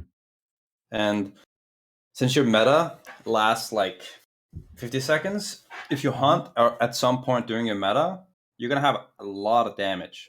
Yeah. For 30 seconds. Okay. That makes sense. Yeah. Okay. What about for conduits? What about for the board power? What are you gonna start running with Naya then? Like, is there, like, for your potencies, let's say they have the Dancing of Fate, the Relentless Onslaught, Growing Inferno, Serrated Glaive, and then Repeat Decree, because for Kyrian, or sorry, not Kyrian, you want Night Fae, so that's the Unnatural Malice. So, for potency, you would run Relentless Onslaught. Okay. Because it synergizes with Kiesuri, Mm-hmm. so you can do like big one shots. I've done that a couple of times. Because you would have Kiesuri proc, and then you play Naya, so you get the mastery buff, and then you get a Relentless Onslaught proc, and you hit them twice in a row, and it just does insane damage. All right. And then you would also run Unnatural Malice, because it's just ridiculous, actually. It's like a 6-second dot. It does 20k damage over 6 seconds. It's amazing. Whereas if you don't run it, it only does 10k. So you add like a ton of damage to your burst. Yeah. Actually, I'm looking at it. So it increases the hunt damage against the primary target. The maximum rank is going to be 60% more damage. Right. It's a dot, though. Not the initial hit, the dot. Oh, yeah. Okay. So you do a hunt, does like 15k. Yeah. And a dot for like 20k. Wow. Pretty big. That's yeah. And it's AoE too. So when you hunt, you like fly towards them, So anyone that you pass through will also get the dot. So you can do like you can do swaps to the healer with hunt, and then you'll get the dot on whoever you're hitting right now. So like you'll hit someone, and then you'll just like fly towards someone, and then pass through whoever you were hitting, and like spread the dot and create spread pressure that way. Wow. Yeah. I'm just imagining, like, again, like RPGs, like just like rushing through the whole scrum and just dotting everybody and just laughing. Yeah. Exactly. Oh my gosh. It's insane. All right. Sorry. What about for endurance? The third potency? Oh, sorry. Third potency. Yeah, sorry. Third potency. You would run Dance with Fate because it just got buffed, and you do 80% more damage with Blade Dance. Yes. That's huge. That's just ridiculous. It's my highest damage every game. So we like it. It's a good thing you flop. I'll say that. Right. I mean, honestly, my class would be broken if I didn't die. I will be honest. Yeah. So maybe we should like tune the scale a little bit, just a little bit. Yeah. I mean, the same thing with with mages, right? The glass cannon. So. Oh no. Listen, have you seen what Triune is, dude? It does more healing than my healer, man. That shit is so broken. That is so broken. But they just nerfed it. Right, yeah. Wow. What on a nerf. Yeah, I didn't even notice it, dude. Yeah, I know. I've heard the same thing. People are saying it's minimal. So endurance. You got the Fell Defender, the Shattered Restoration, and Viscous Ink. Yeah, so this one's actually pretty easy. So you run two. You run Endurance Defender, which reduces the cooldown blur, and then you run Viscous Ink, which reduces damage taken by magic effects. So the magic effects one is pretty obvious. You want to take less damage. It's the only passive mitigation you actually have, and too bad the meta is physical damage right now, Because if it was a caster meta, maybe DH would actually shine because of the damage reduction to magic from that. And Endurance Defender is actually awesome because you can reduce blur all the way up to 15 seconds with the max conduit. So you can have blur from 60-second cooldown to 45-second cooldown. Oh, nice. And the reason why this is so massive is because warriors right now are like in every game. And warriors' main damage is Colossus Smash, which is a 45-second cooldown. So if you run this conduit, you can match every Colossus Smash with your blur. If you don't run it, you can't. So it's pretty big. It's pretty big. Yeah. I was just thinking about what you said about the Viscous Ink. Like, yeah, it's it's melee heavy, but doesn't that also work like for Ret Paladin? All their damage is holy damage, doesn't that work against that holy damage? And same with like mages. I have thought about this actually. I meant to test this because I don't know if you remember like back in like Classic, but like holy resistance is not even a thing. No, you can't resist holy. It was never a thing. You had elemental, but never holy. Right. So I actually don't know if it works on that. I need to test it. But anyway, red does, they do 200% too much damage. So it's, I mean, reds, their damage is just so high. Like even if you reduce the damage by like 20%, they'll still hit you for 30k, Fair. Huh. Yeah. I wonder if Bone Dust Brew is considered magic damage. It is. Okay. So that actually work against Bone Dust Brew. Yeah, but monks also overkill you every time. Like they do like 2 times your health bar. So it's like I'm stretching. Okay. I'm over analyzing. Okay. Yeah. What about in the finesse tree? The last one there. How many finesse talents do you got? Or slots? You only have one. Okay. You generally just run Fellfire Haste or Ravenous Consumption. Both are fine. Doesn't really matter. I like Ravenous Consumption a lot just because you get that extra purge sometimes, which is nice into everything, really. Yeah. Why not? Yeah. And then you said Fellfire Haste. So it increases your movement speed after you Fell Rush. Yeah, that's pretty nice too. Yeah. Nice. I mean, both are just nice. They don't really do much. Like I could honestly have that slot be empty and my rating wouldn't change. Like it's really minimal, but it's nice. Yeah. I'll take it. A little quality of life. Why not? Yeah. Okay. Legendaries. You said Chaos Theory versus Collective Anguish. What's the give here? What's the give and take? So we like Gerissar a lot. This is the best one. Okay. It gives you the most like burst damage. It is an RNG proc, so when it procs, it increases the damage of your Chaos Strikes by 40%, and also makes it so they refund Fury every time. So you can kind of just spam the button. Nice. And you won't ever run out of Fury. And then if you have the proc doing your Metamorphosis, that's big damage. Yeah, that's big damage. But when you're against jungle, you just die. So Collective Anguish can be argued to be used there because it makes you more durable because you heal. So I wouldn't be opposed to playing a lot of Collective Anguish in those scenarios, but for pure damage, you just play Gerissar every game. Okay. Yeah. Done. And then what about the rest of your gear? What are you running for stats? Versatility. Of course. What else? Haste. Okay. Haste is great. And then crit, and then mastery, basically. Okay. That's the priority. But you want haste. Haste is really, really important because it reduces the cooldown of your Blade Dance and the Immolation Aura. It's really, really huge. The more haste you have, the more Blade Dances you'll get, the more chances at a Gerissar proc you'll get. Okay. Yeah, it's just great. Okay. And also it increases your Fury generation because you're all the way back from talents, Demon Blades. The faster you auto attack, the more Demon Blade procs you're gonna get because the Demon Blades proc of your auto attacks. The more Demon Blade procs you get, the more Fell Blade procs you get. Oh, sorry, yes, and then Fury and yes.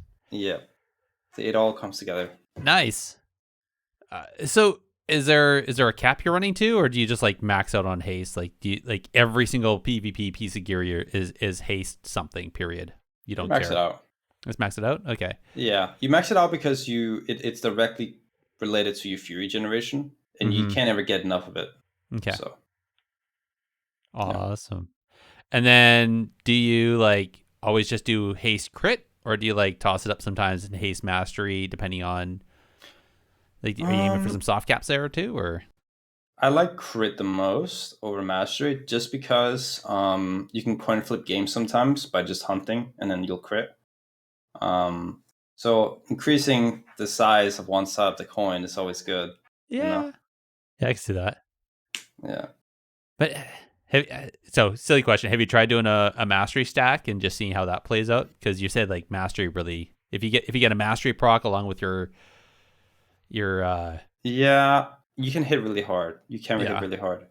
I'm actually in the works of making a new build. Okay. That is gonna shock the world. I'm going verse crit. Ooh. Yeah, because so and I'm going necro. Now I don't know if this works yet. Okay.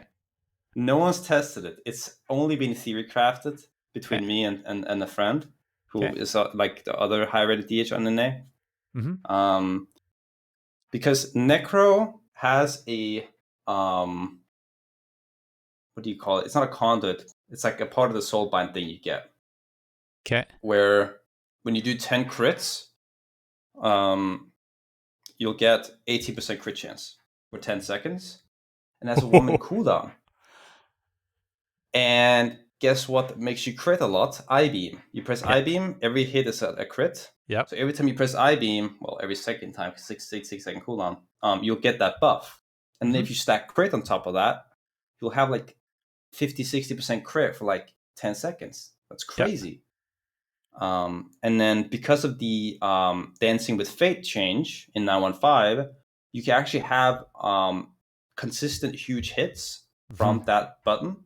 And it can crit up to 10k right now. Like 10, 12k. Okay. So if you're playing crit, you have 60% crit. Obviously, you don't hunt anymore, but you're a Necrolord now, so you're more tanky. And you can when the Necrolord thingy, I don't know if you know, but essentially, whenever you're doing damage, there's a chance that demon will spawn, and you can kill it. The demon explodes, heals you, does AoE damage, then gives you a soul that increases your damage by 20% for 20 seconds. Okay. So you have that buff. Yeah. Press death sweep with 60% crit. You do like 12, 14k death sweeps. It sounds like a good time, but we'll see if it works out. Yeah. Yeah. I'll keep you posted. Okay. All right. I look forward to. Yes, please let me know. I want to see the video. I'll spam that. I'll spam that hard. Yeah. Sure. Okay. All right, you hear it here, folks. Necrolord crit build coming soon. Yep. All right. Last question. Racials. Not that you have a choice, really. It's either Night Elf or Blood Elf, but it doesn't matter. Night Elf is awesome, man. Okay. Night Elf is sick, especially because of the Maledict, the new trinket. Well, the redone trinket. What do you say?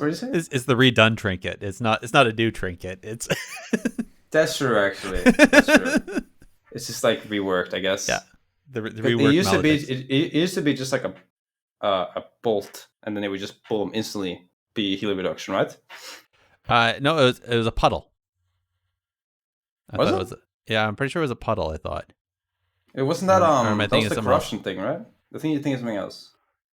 Maybe I think it's something else.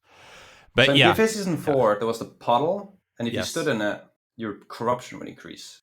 Oh, sorry. Yeah, you're right. That's what I'm thinking of. Yeah. So the first one, you're right. The first one was Maledict's was it was just a bolt, and it was in response to the tank trinkets, if I remember correctly. Yeah. They put like the stupid huge shell on you, and you could. Yeah, I had that one. Sorry, it's great fun. Oh my gosh! Wow. Okay. Strategies then. What comps are you playing? twos and threes. What are you looking to play with? So twos, I'll just play with a healer. I don't really care what. I'll probably prefer like an Arch Shaman. Oh yeah, just because they enable you to play the game more and they do more damage. Archer's good too, but Archer's just kind of like run around, and you need to be an OP class with an Archer who can kind of do everything, and the Archer just keeps you alive. With DHs, they don't even keep you alive, so I don't know, the point of it is just not really there with an Archer. And then but the Archer like really allows you to do whatever you want. But you can honestly play with any healer. It's not that big of a deal, but I would prefer Arch Shaman. And in threes, DH Warrior healer is great. The healer you want to play with DH Warrior kind of depends on what's queuing. Now, since I'm not a Q sniper and I just queue all the time, I just queued my friends, and all my friends are Arch Shamans, so I'm usually playing with an Arch Shaman. The one Archer friend I have is like always busy, so we never really play. That sucks. Yeah, but so each Warrior Arch Shaman is good into RMP queues, and caster queues, like God comp and stuff, and then DH Warrior Archer is good into like cleave queues, like Red Warrior, jungle, all these things. Because the Druid kind of gets fucked by RMPs, because Druid doesn't have like a big button they can just press and save you, because they have like Iron Bark, and that's really the only like big, and then NS, I guess, but that's kind of it, you know. Yeah. They can't trinket and save you, whereas the Shaman can trinket Grounded Combustion, they can trinket Link, trinket Sentence, can do a lot of stuff. What about Holy Pally? With the problem with Holy Pally is they die. Holy Pally dies. So if you're in a scenario like if you're playing to Red Warrior, the Red Warrior will just go your healer, and he'll die. It's pretty sad. That's the problem with Holy Pals right now, is they just die. They're really, really good, but they die. Yeah. Okay. And then Mischievous is actually really good. Mischievous is underrated as fuck. Yes. I actually think Mischievous is one of the best healers you can play with when you play DH Warrior or DH anything. But Mischievous are a dying breed as well, for some reason. No, it's, but if you find a Mischievous, be their best friend somehow and play with them all the time. Okay. Yeah. And sorry, just so speaking of trying to find a healer in that, you keep taking you have these friends that you play with, these IRL friends that you just happen to be really good, so you're able to play with them. Have you ever have you queued into like LFG in that and found like good people that way too, or I'm just kind of wondering. Yeah, so my history of becoming good, I guess I can kind of go down. Because a lot of people ask me that question, like, oh, what do I do with LFG and all this stuff? So I play with friends primarily, from Kata to Mob to WAD. And then in Legion, so do you know what Twinks are? Yeah. Well, where? Do you dabble with Twinks ever? No. I tried once. Oh Jesus. I think it was back in Kata or WAD. I decided I was going to try to play a little bit in like the 20s bracket, and that lasted for about one battleground. What class do you play?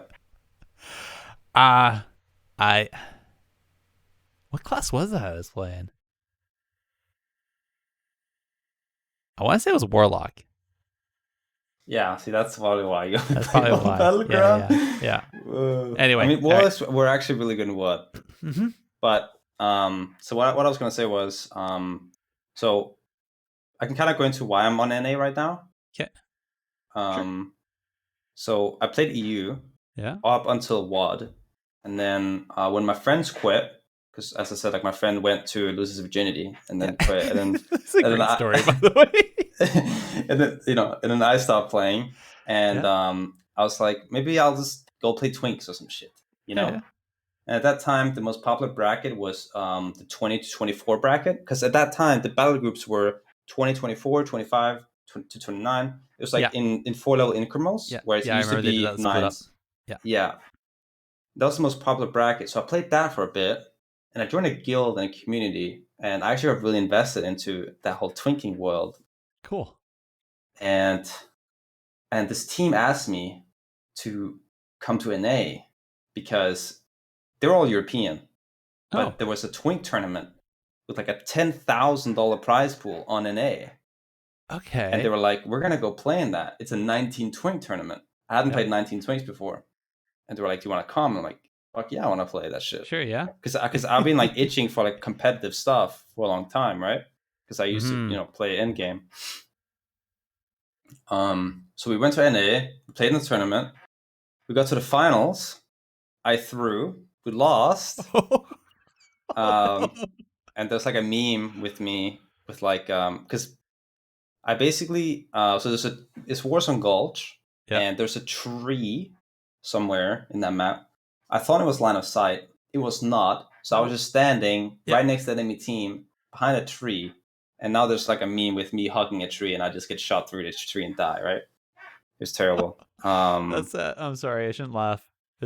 There's a meme video on the internet that has like 5,000 views. That's like Twink Spotlight MVQ. If you guys want to watch it, it has all those memes in it. But then next year there was the same tournament again, and all the people that I played with on EU, they stayed on NA, because the 19 world on NA was so fun. It was such a tight-knit community. And in WoD, only twinks could queue into twinks. So you had this like super competitive atmosphere of everyone trying really hard. It was like super awesome. And then those tournaments every year, it was just like super awesome. And then next year I played that tournament, and then we did pretty decent, and we won Augers. And then Legion came out. And I kept dabbling with twinks, but twinks kind of died down after Legion. But kept playing. And then the last tournament for Legion came out, and a bunch of endgame players came to play this tournament because there was money in it, right? Nice, yeah. Because RPGers, they've always been hungry for stuff, because RPG has always been kind of, the underground thing. Yeah. So they kind of be hungry for competitive stuff. So they came to play it, and then a team that came to play the tournament needed an FC at endgame. Okay. So they hit me up because I was FCing at in Twinks, and I was one of the best. Okay, let's be real, the best FC. And they're like, "You want to come FC at endgame? We need an FC." Yeah. I'm like, "Sure. What class?" Demon Hunter. All right. So I made a Demon Hunter. Yeah. And that's why I'm a Demon Hunter now. It's literally because of that. Wow. Yeah. And then it's a fun circle. But the thing is, that team, all this has happened on NA, Yeah. And that team was NA. So my Demon Hunter and NA. And then BFA came out, and I had my Demon Hunter on NA. And I was like, I'm just gonna play on NA. Fuck it, you know? And I'm gonna try really fucking hard to get rank 1. So to answer the LFG thing, I sat in LFG all day, every day, essentially just writing my rating, current rating, and my B tag, like at B tag, right? Yeah. So I would farm B tags. And then people who were at a similar rating would add me, and then I would slowly build up a B tag of players I could play with, of people at my rating. Then I would put a note in them, in my friends list, of what class they played, some information about them, like their past experiences, stuff like that. Yeah. And then I would try to queue with them. And I would, I was one of the, I think I was like, I was one of the first people to start using these add-ons where you can track your teammates' cooldowns. Yeah. Because I had this idea that if I track my teammates' cooldowns, I can tell them how to play and what to press, and I can carry. So I did that. I played 3 classes at once pretty much because I'm like, do this, do that, press this, press that, you know? Oh my gosh. Yeah. And I got rating, and then we would hit a plateau with these players. I would throw them to the side, get back in LFG, remove them from BTAG because we plateaued. Yeah. And then find new players at that rating and add them to my BTAG. And then again do the whole process again. Okay. Yeah. And so it's not that you were it's not that you were sitting in LFG having somebody group with you, get out of LFG and play with that person only to find out whatever. And then get back. You just sat in LFG and just farmed B tags that way, and then played on those B tags as you found them when you actually went to play. Yep. Okay, that's actually really smart. Yeah, and then I got rank 1 that season. Okay. From doing this because I managed to get 3,000 rating doing this strategy. Yeah. And then when I got to 3,000 rating, I was beating this one team.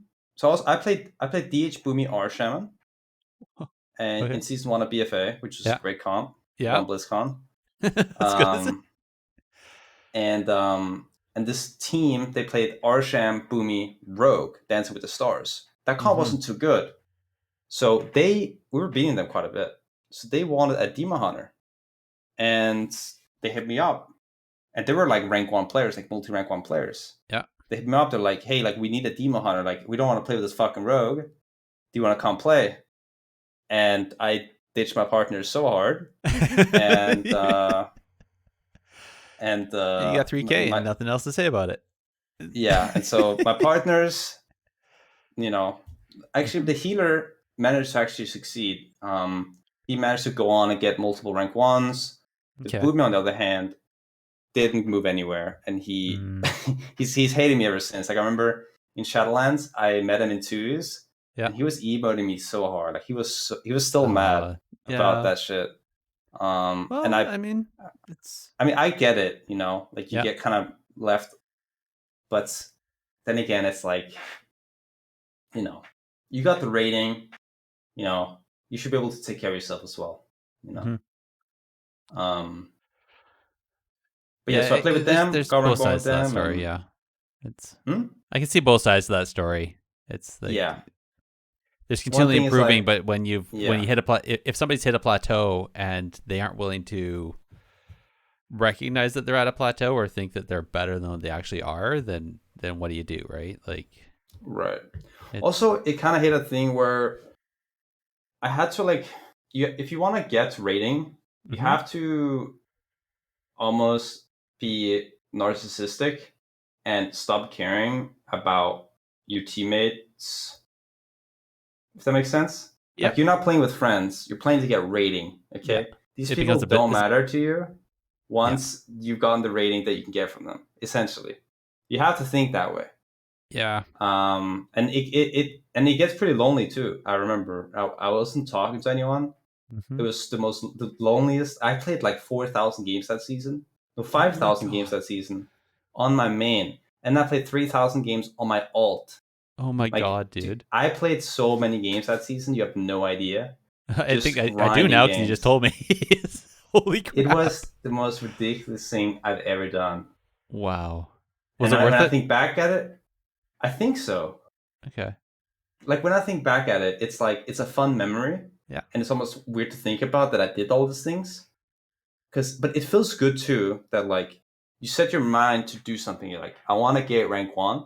And I'll literally do anything to get it. Yeah. And then you just work your fucking ass off and you finally achieve it. It feels good, Yeah. So anytime you achieve a goal, even though the loftier the goal and the harder it is to get there, the more the journey feels worth it when you've achieved it. So that makes sense. But the thing with humans is that, like, the late gratification doesn't really work with that. Like, it's not in our nature. Like, late gratification is like, it feels good. Yeah. Right? We love it. Dude, if I work really hard for something and I get it, we love it. But working for it, we hate it, you know? Yeah. So I think my biggest thing is that I always end up to fight against imposter syndrome. Is that even if I'm good at something, I feel like I'm an imposter being there because dude, tell me about it, dude. It was actually the funniest thing. So I got 3,000 rating with these players, right? Yeah.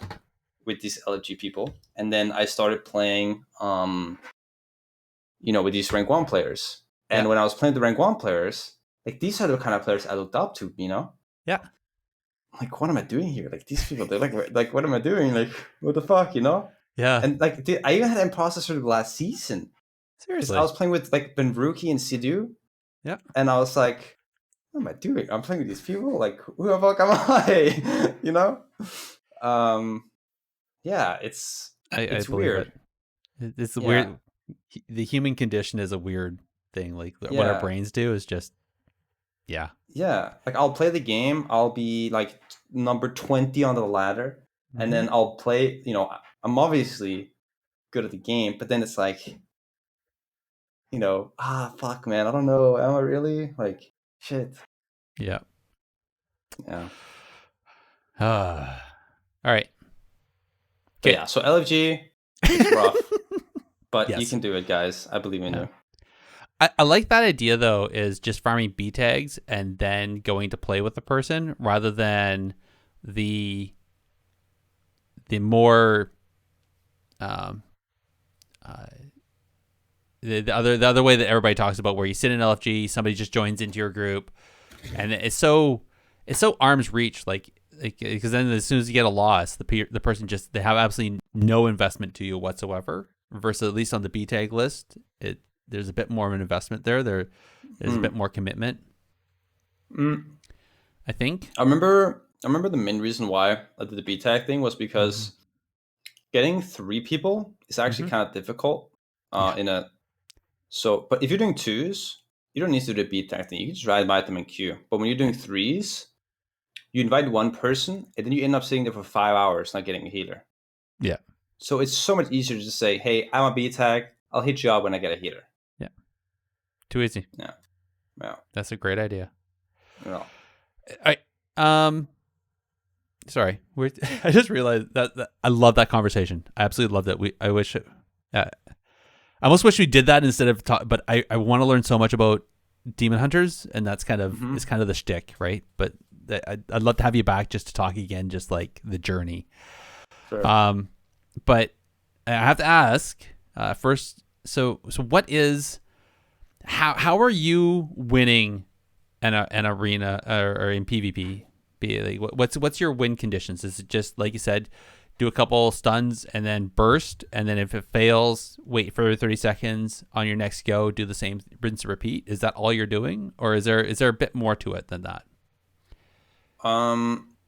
So like how are you winning?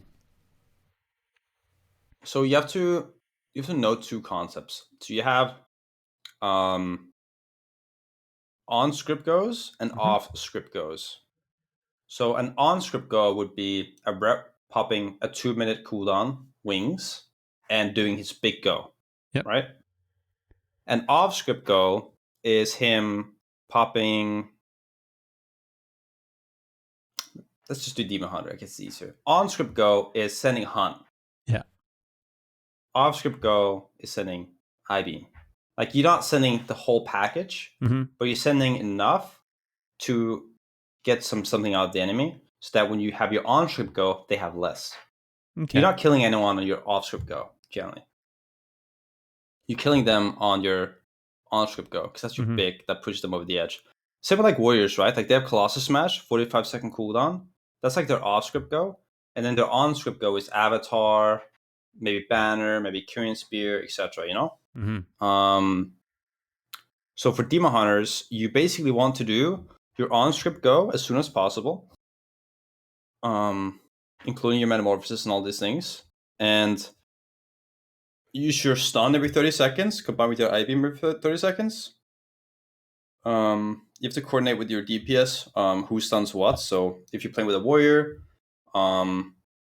it's different for every comp, but for DH Warrior, for example, You'll generally have the warrior stun the kill target, Stormbolt, 30-second cooldown, synergizes perfectly with Fel Eruption, that has a 30-second cooldown as well. You stun the healer, you stun at the same time, you press I-beam, perfect go every 30 seconds, right? Yeah. And then you can add Hun onto that, and you have an on-script go, big go. And then you can in-cap off the stun. It's great. And then outside of on-script goes, you have your off-script goes, which is basically just every 30 seconds, you need to stun the kill target and the healer with your DPS every 30 seconds at I-beam. You need to do that consistently. One thing you'll notice if you're a lower rated player very fast is if I pick you up and I throw you into a 3K game, you're going to be like, these people's globals are so much faster than mine. Like, how are these people playing so fast? Mm-hmm. And I remember this happening to me when I was like, getting better and I was moving up the ranks. I was like, wow, these players are playing so fast. Mm-hmm. And I realized it's because they're not sitting on their stuff. They're sending it instantly. Yeah. So when I'm a Demon Hunter, and my hunt is 1 minute, 30-second cooldown, I should optimally get 3 I-beams in every hunt, right? Because I-beam is 30 seconds, hunt is 1 minute 30. I should get 3 I-beams in, right? But if you're playing slower or, slower, you might not get that because you won't go instantly as soon as your I-beams up. Yeah. So that's the thing of like, best way to win is play faster than your opponent and get more goes. Because if you get more goes than the enemy, you're ahead. Yeah. And that's another reason why Glimpse is so huge, because Glimpse can stop the enemy go. And so you'll get ahead of them in terms of goes. Yeah. And it's also a way to turn a losing game into a winning one, because you're out of cooldowns, but then you glimpse and outplay a go, and then you actually in a good position. Makes sense. So that's basically how you win. Okay. Yeah. I think that's one of the best explanations I've heard in a long time. Thank you. Appreciate it. And I just kill you by stunning you? Yeah. So if you don't stun me, I'm actually kind of hard to kill because I'm like slippery as fuck. It's like I have lube all over my body and I'm just gliding everywhere.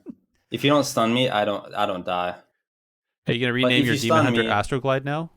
Is that no? Okay. But you just stun me and I'm dead. Yeah. Yeah. Okay. That's basically it. All right. My defensives are great into you. But can you die inside darkness? I don't think so, eh? You can. It's a 50-50 coin flip on every button. But if you do big hits, it counters darkness in a sense. Because you can imagine if you do 1,000 hits and you do 1 damage every time, you'll basically do 500 damage to me, right?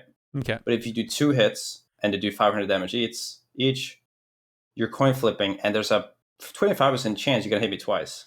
Yeah. And you're gonna hit me for the whole 1,000, right? Yeah. So if you do single big hits, it destroys me through darkness. And the amount of times I've died with darkness and one is log out afterwards is amazing. Especially into RMP as well, because RMP combustion is just big hits over and over, It's just repeated. And if I pre-dark a go, I feel like I've outplayed the enemy because I pre-dark the go, Yeah. And then they kill me through. I feel so demoralized, right? Yeah. But yeah, hit me and I'll die. Okay. I think anybody feels that way, is that if they've popped a cooldown that should allow them to survive that go and they still just flop, it's like why am I even playing this class? So okay. All right, last question. So this is I love this question. We finish every one of our episodes of these with this question. So MVQ, Ian Oscostas calls you up. He goes, "Yo, we heard you love Demon Hunters, and we're wanting your advice. Just one thing though, regardless of possibility, cost, whatever, you name it, we'll put it in. Don't even worry about whether it's possible or not. We'll worry about that. Just name one thing though, and we'll put it in for you because by gosh, we think we trust what you say. So what would you say? What's the one thing you would change about Demon Hunters?" See, that I almost want to change.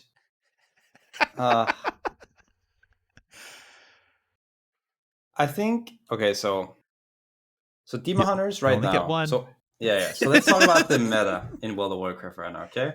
Okay. I don't know if you've seen the recent Twitter post on Skill Capped, but it's like the Spider-Man guy pointing, Yeah. right? Yeah. And there's like 3 of them pointing at each other, I think. Which one's the best comp? And they're all like Which one's pointing at each other. they're like, yeah. So it's Red Warrior, Jungle, and RMP. Okay, Yeah. and it's a perfect. It's actually pretty brilliant. It's a perfect circle of rock paper scissors. So It red is. counters Jungle. Yep. RMP counters Red Warrior. Jungle counters RMP. Right. Yep. So it's a perfect circle. And I'm a Demon Hunter. Right. Where do I fit in? Yeah. I beat RMP. Yeah. So I wanna change that makes it so I can beat Jungle and Red Warrior. Because then I'll beat the whole triangle, you know. So then you be the one comp to rule them all. Yes, I would be in the middle, and all 3 of them would point at me, you know.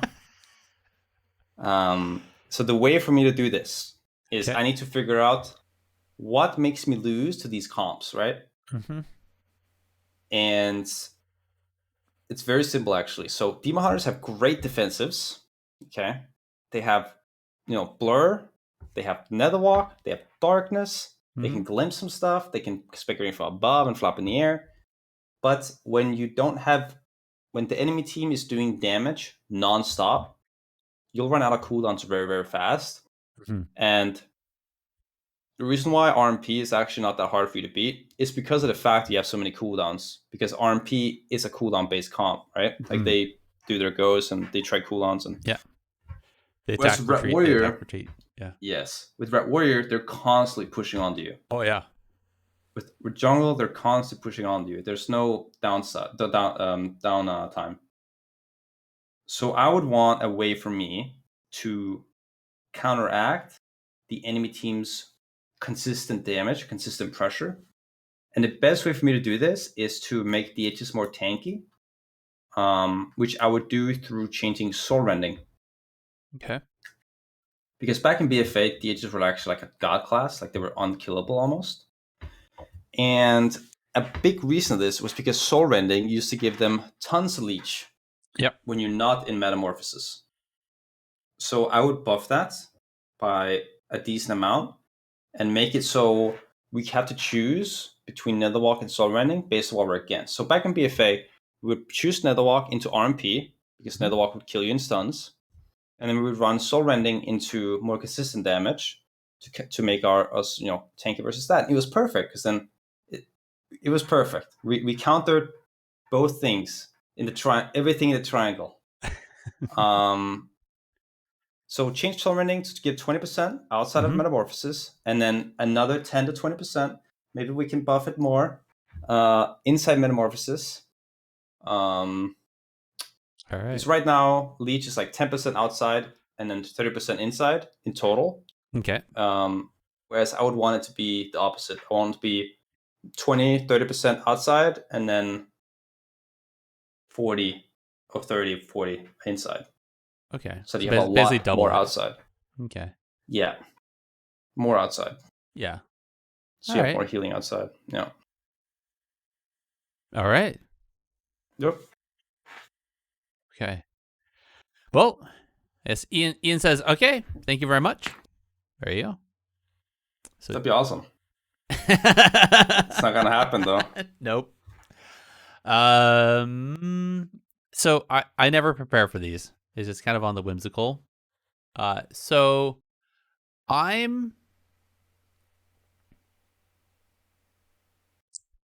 what's this? So I want them to have an ability. So I just need like the whole class fantasy, right?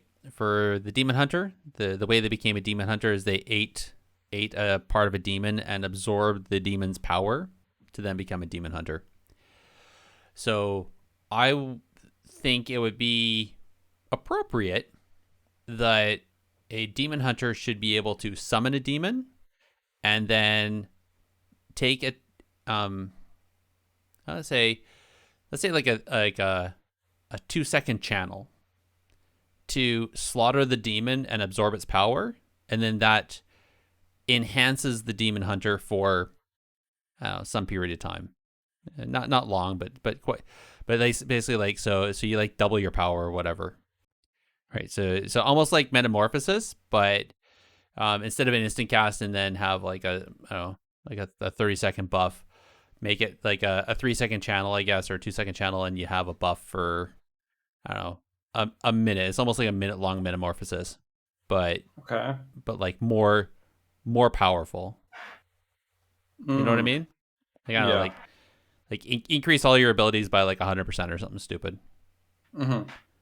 So. And then the counter would be like to kick the channel or whatever. Yeah. Right. So it's risk versus reward, right? It's always a big thing. But if you get that off, if you get off that channel, yeah, I could see it. The problem with that would probably be that you would just press it at the start of the game. Because, when you start in the arena, you have the other sides of the map. Yeah. You can just cast it for free, And then maybe the enemy team would just try to run away from you. Mm-hmm. And then... So I guess the condition would have to be, you'd have to be in combat. Oh, that's a good condition. That's interesting. I would like that. All right. Okay. Yeah. And I sold. second it. There you go. Yeah. Ian, if you're listening. Yeah. I would be literally impressed if anybody from Blizzard actually listens to this. But that would be awesome. I'd be. Who knows? Anyway. All right. So thank you very much, MVQ. If anybody wants to, you can go find MVQ on Twitch TV, MVQQ, or over on Twitter, MVQDH. And if you have any questions, I'm assuming you're open for questions on channel, on stream, or even Twitter. So cool. All right. In the meantime, let's take a quick look at the news and what's been happening in the PvP news the last 2 weeks. All right. Who ordered up an extra large can of whoop ass? Millhouse. So, news, the Matcherino RBG tournament, the NA tournament that happened on the 30th of October. Huge congrats to Team Camel for winning that, taking first place. And even a larger congrats to the community for raising over $1,500 for the American Red Cross during that tournament. And just on a note, that was actually one of the stretch goals. So Matcherino has guaranteed that they will host another NA RBG tournament this winter season. So that'll be basically any time between December and March, I guess. But keep an eye out on there. And by all means, we'll also announce it as soon as we hear about it here. The MDI Global Finals, they finished on the 31st of October. And big congrats to Team Echo for taking first place. It was a little touch and go there for a bit. There was some of the underdogs were definitely taking a bite out of the Echo the assumption that Echo was gonna win. So it was pretty good. But at the end, they took first place. So congrats to them. As always, there is the hot fixes that Blizzard is always putting into the game, fixing little bugs they found or making slight changes because things weren't working the way they thought they should. I'll be honest, most of it was PvE. I didn't really see a lot of PvP stuff other than, well, I guess right at when 915 dropped, there was a small issue with the conquest boxes. Did you see that? The gear was popping. Was popping. What was it? The gem slots. And so they're like, no, that's not supposed to happen. So they fixed that. Wait. It was sockets and tertiary stats. So. Whoa. What? Wait. They fixed vault. No, not the vault. This is the BOA chest. So you know how you can go to the vendor and buy a chest, buy gear. Gotcha. Yeah. Oh, that gets sockets? Oh shit! Initially, when they were first procking sockets and tertiary stats. Yeah, that was hot fixed. Yeah, right fast. Yeah, okay. Developers note, this was an oversight in how the item was set up on the 915 PTR. We don't intend to create situations where the best way to play PvP is to funnel gear from your alts to your main character. Yeah. I mean, it makes sense. Of course it does. Yeah. The other one, the Righteous Might Necrolord Conduit, the damage and healing was reduced by 50% in PvP. That was the one that I was talking to Lika about. And so I was like, I'm going to start playing my Paladin. And then they nerfed it in like 24 hours. So, yeah, I think I one-shot by that a couple of times that day. You're not the only one. There was some stuff that popped up on Twitter pretty fast, and it was fixed in an hour and a half, I think. So, another neat one. Oh, sorry. This is actually really important. Conquest and Valor caps were removed until next season. Yeah, that's a great change. Especially because I need to make the crit set for Necrolord. And, having uncapped Conquest is great, because then I can just buy all the gear, right? You can farm it and buy it, yeah. So I think that's a great response for a mid-season change. And I remember, think you should always do that. Yeah, me too. I really like it. Trying to think what else. I didn't really see anything else that really jumped out. There's one here, the Windwalker, Wind Waker's PvP talent radius was larger than intended and cleared movement impairing effects off the monk prior to having 2 stacks. So that was a noopsie, so they fixed that in PvP. I didn't really see much about that anywhere though, so it must have been like very minimal times that happened. So anyways, that's the hot fixes. 915 also dropped. I think everybody knows what's happened there. There's enough news on that. The WoW team are trying something new with the community council. So if anybody doesn't know about this, they're asking for players to submit for their spot on the council via form. Then they're going to pick around 100, at least 100 players, maybe more. And it's supposed to be a publicly facing forum with this curated group of people interacting with devs and designers directly. And then that allows for some sort of a conversation rather than, I've even seen it. Like I'll be in the middle. I'll take a look at the forums on my lunch break. And then after work, I go back to take a look at the forums and there's like another 1,000 entries. Like you can't, I wouldn't be able to track it if it was my job. It's not, right? So I can't even imagine where these guys are trying to design stuff and then the amount of stuff that flies by. So I like the idea. I guess the devil's advocate spot to it is that there's already been a number of ways where players have already been providing feedback directly, not just in forums, but also in private discords, in emails to the team, to points of contact that they've made at BlizzCon and stuff like that, and that feedback has still been ignored. So I'm not sure if I guess my only question is, does this mean that they're actually going to listen to the feedback, or is this just a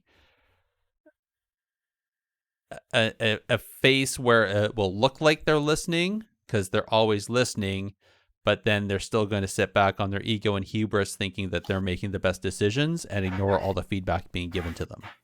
Well, wasn't there a private forum at some point in the past? Yes. And there was some leaks about it where essentially none of it was being listened to. Yep. I think some developers were even like condescending and being pretty rude to the players. So from looking at the past, it doesn't seem like it's going to do much, but who knows? Well, I mean, a shot.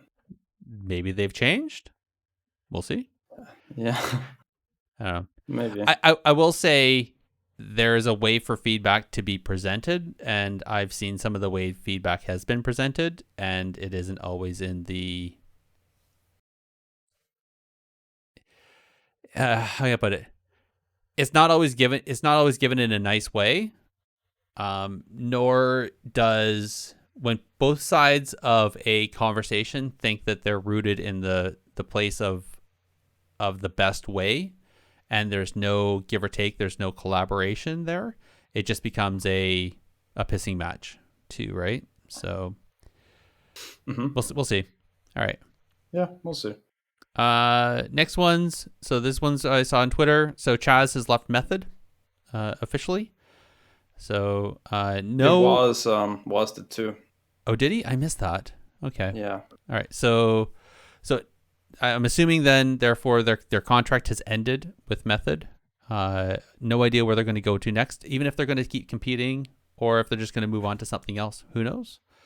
I'll say that was definitely it's definitely a loss if they stop competing. Like they were such a great team. Like definitely like the standby team. You see them at the grand finals of almost every tournament, right? So I would assume they're doing it to explore new options and try to get a better deal. Because I would assume that when you're I would assume that they first got on Method, right? Mm-hmm. Like they got to Method and had no previous wins, and then they got on Method, and then they actually won BlizzCon, and so now they probably their worth is higher than original, and I'm sure they got bonuses, but maybe they want to see if they can get more, because I'm sure with WoW, WoW esports is not the most lucrative as far as I know. No, dollars to hours put in, it's not that high. But I'm pretty sure. So that team, they're on Method. I'm pretty sure. I thought they broke contract and left with the whole scandal that happened with Method, and then they joined Method back up when Method cleaned house a little bit. So, but I agree. I find that's typical. Usually, when players leave an organization like that, and publicly face it like that, they're usually out shopping for another organization. But I'm just kind of confused as to like what other organization is going to give them a better deal, because I feel like the WoW esports space, the amount of organizations in that space is very minimal. Yeah. I'd say I don't know. I'd say there's been more organizations, and they've been consistent, not just picking teams up in like the weeks before BlizzCon in the last 5 years compared to previous. You know what I mean? Like I'd say there's actually quite a number of organizations that are sponsoring teams and have been consistently sponsoring the teams for more than a year. That's true. That is true. Yeah. So, but who knows? We'll see. Another one, our friend Lika over on Twitter. I know I was talking to him. He had submitted his name for the PvP designer position. He just tweeted earlier today that he looks like the position has been filled according to the Blizzard website, their jobs website. Before it wasn't saying that, so maybe they've actually hired somebody. I don't know. I haven't seen anything further on that. So keep an eye out on Twitter. If anybody see anything, please let me know. Our friend Stop, the Shadow Priest that was just on the show recently, just did a great video. Oh man, this is awesome. So it's showing what high-ranking players are looking for on their screen, and he's actually using videos of other players and how he's talked to them, got their permission, asked them what they're looking for and everything, and then actually using some of their videos to express and explain what they're looking for and why and how they're going about stuff. So I think that's really good. So link for that YouTube video is going to be in the show notes. Go check it out. And last but not least, Burning Crusade free transfers are coming soon. So not announced exactly when yet, but in the next couple weeks, they intend to enable free character transfers from many of the Burning Crusade classic realms, planning to offer free transfers from all of the lowest population Burning Crusade classic realms to any high population realm in the same rule set and region. So yeah. So if you're on a low there's probably a sign that TBC might be having a downslope. Yeah. I think that's definitely what it is. And I think this is a way that they're trying to entice people to move off of the low realms and into a higher pop so they can shut down servers. Yeah, sure. So, because Lord knows we've always seen when they do it the other way, where they try to get people from higher pop to low pop, it never works. Yeah, ruins everything. So, well, nobody ever, like, maybe a guild transfers, maybe, but usually people don't want to leave. So, all right, that's it for the news. That's it for the show. Thank you, everybody, for sticking through on this. Thank you very much, MVQ, for also everything. I guess quick, do you have any shout-outs you want to give out? Anybody you want to shout out in the world? Shout out to Stop for making that video. That's a good one. Yeah. Me and Stop actually Q3s quite a bit. I got rank 1 with him last season, actually. Oh, cool. So, cool. Yeah. Nice. He's a good friend of mine. Yeah, he's a great person. Very personable. I really enjoy talking with him. Same with talking with you, actually. Well, I'm going to give a quick shout out to the people that are listening right now and that interacted on chat. But also give a shout out to the Patreons that are willing to send some of their hard-earned money over to the Warcraft Radio. That the umbrella organization supports us as well as a number of other podcasts. So, if you're a Patreon, thank you very much. It doesn't go directly to us. It goes to a bunch of other podcasts too. So thank you for supporting everybody that does the content creation over there. I guess one last kick. Where can our listeners find you, MVQ? So again, Twitch TV/MVQQ and Twitter on MVQDH. Awesome. Sorry, I forgot to ask. Do you ever hunt down the forums? Yeah. So I have a forum post. Okay. Where I have basically I post feedback pretty much every patch. I've done it since Shadowlands. And last time I did it, the changes got added, most of them. So I had another shot at it, and it is currently the doing pretty decent. The thread's doing pretty. I have 34 upvotes right now. Or likes. Nice. Yeah. All right. Yeah. Well then, I guess kudos for actually having some of your suggestions picked up. It kind of makes me want to retract what we were talking about, people suggesting things and then ignoring it now. What's kind of funny is when I look at the patch notes, I was like, wait, I wrote that. That was kind of funny, actually. All right. That is it. Yeah. Okay. So now we can't say that they don't listen. Crap. Thanks. Yep. Thanks, man. All right. Digest. No, actually, that's really awesome. And I guess it gives me hope for what this community council is going to do. I guess for us, if anybody wants to get a hold of us over at Technically PvP, you have us on Twitter at technically_PvP. We have emails, technicallypvp@gmail.com. We have the Discord, the Warcraft Radio Discord, where you can actually find that link on their website, warcraftradio.com, along with the podcast directory that they have there, where you're going to find us and also a tremendous number of other podcasts under the Blizzard umbrella, or for all the Blizzard games. So, and if you want, they have a directory or a review system on the directory. So if you want, head over there and you can tell everybody what you think of your favorite shows. Psst, give us 5 stars. All right. Well, links for all that's going to be the show notes. I want to thank everyone for listening, and we'll chat with you next time. Good night, everybody. And I'm going to click this and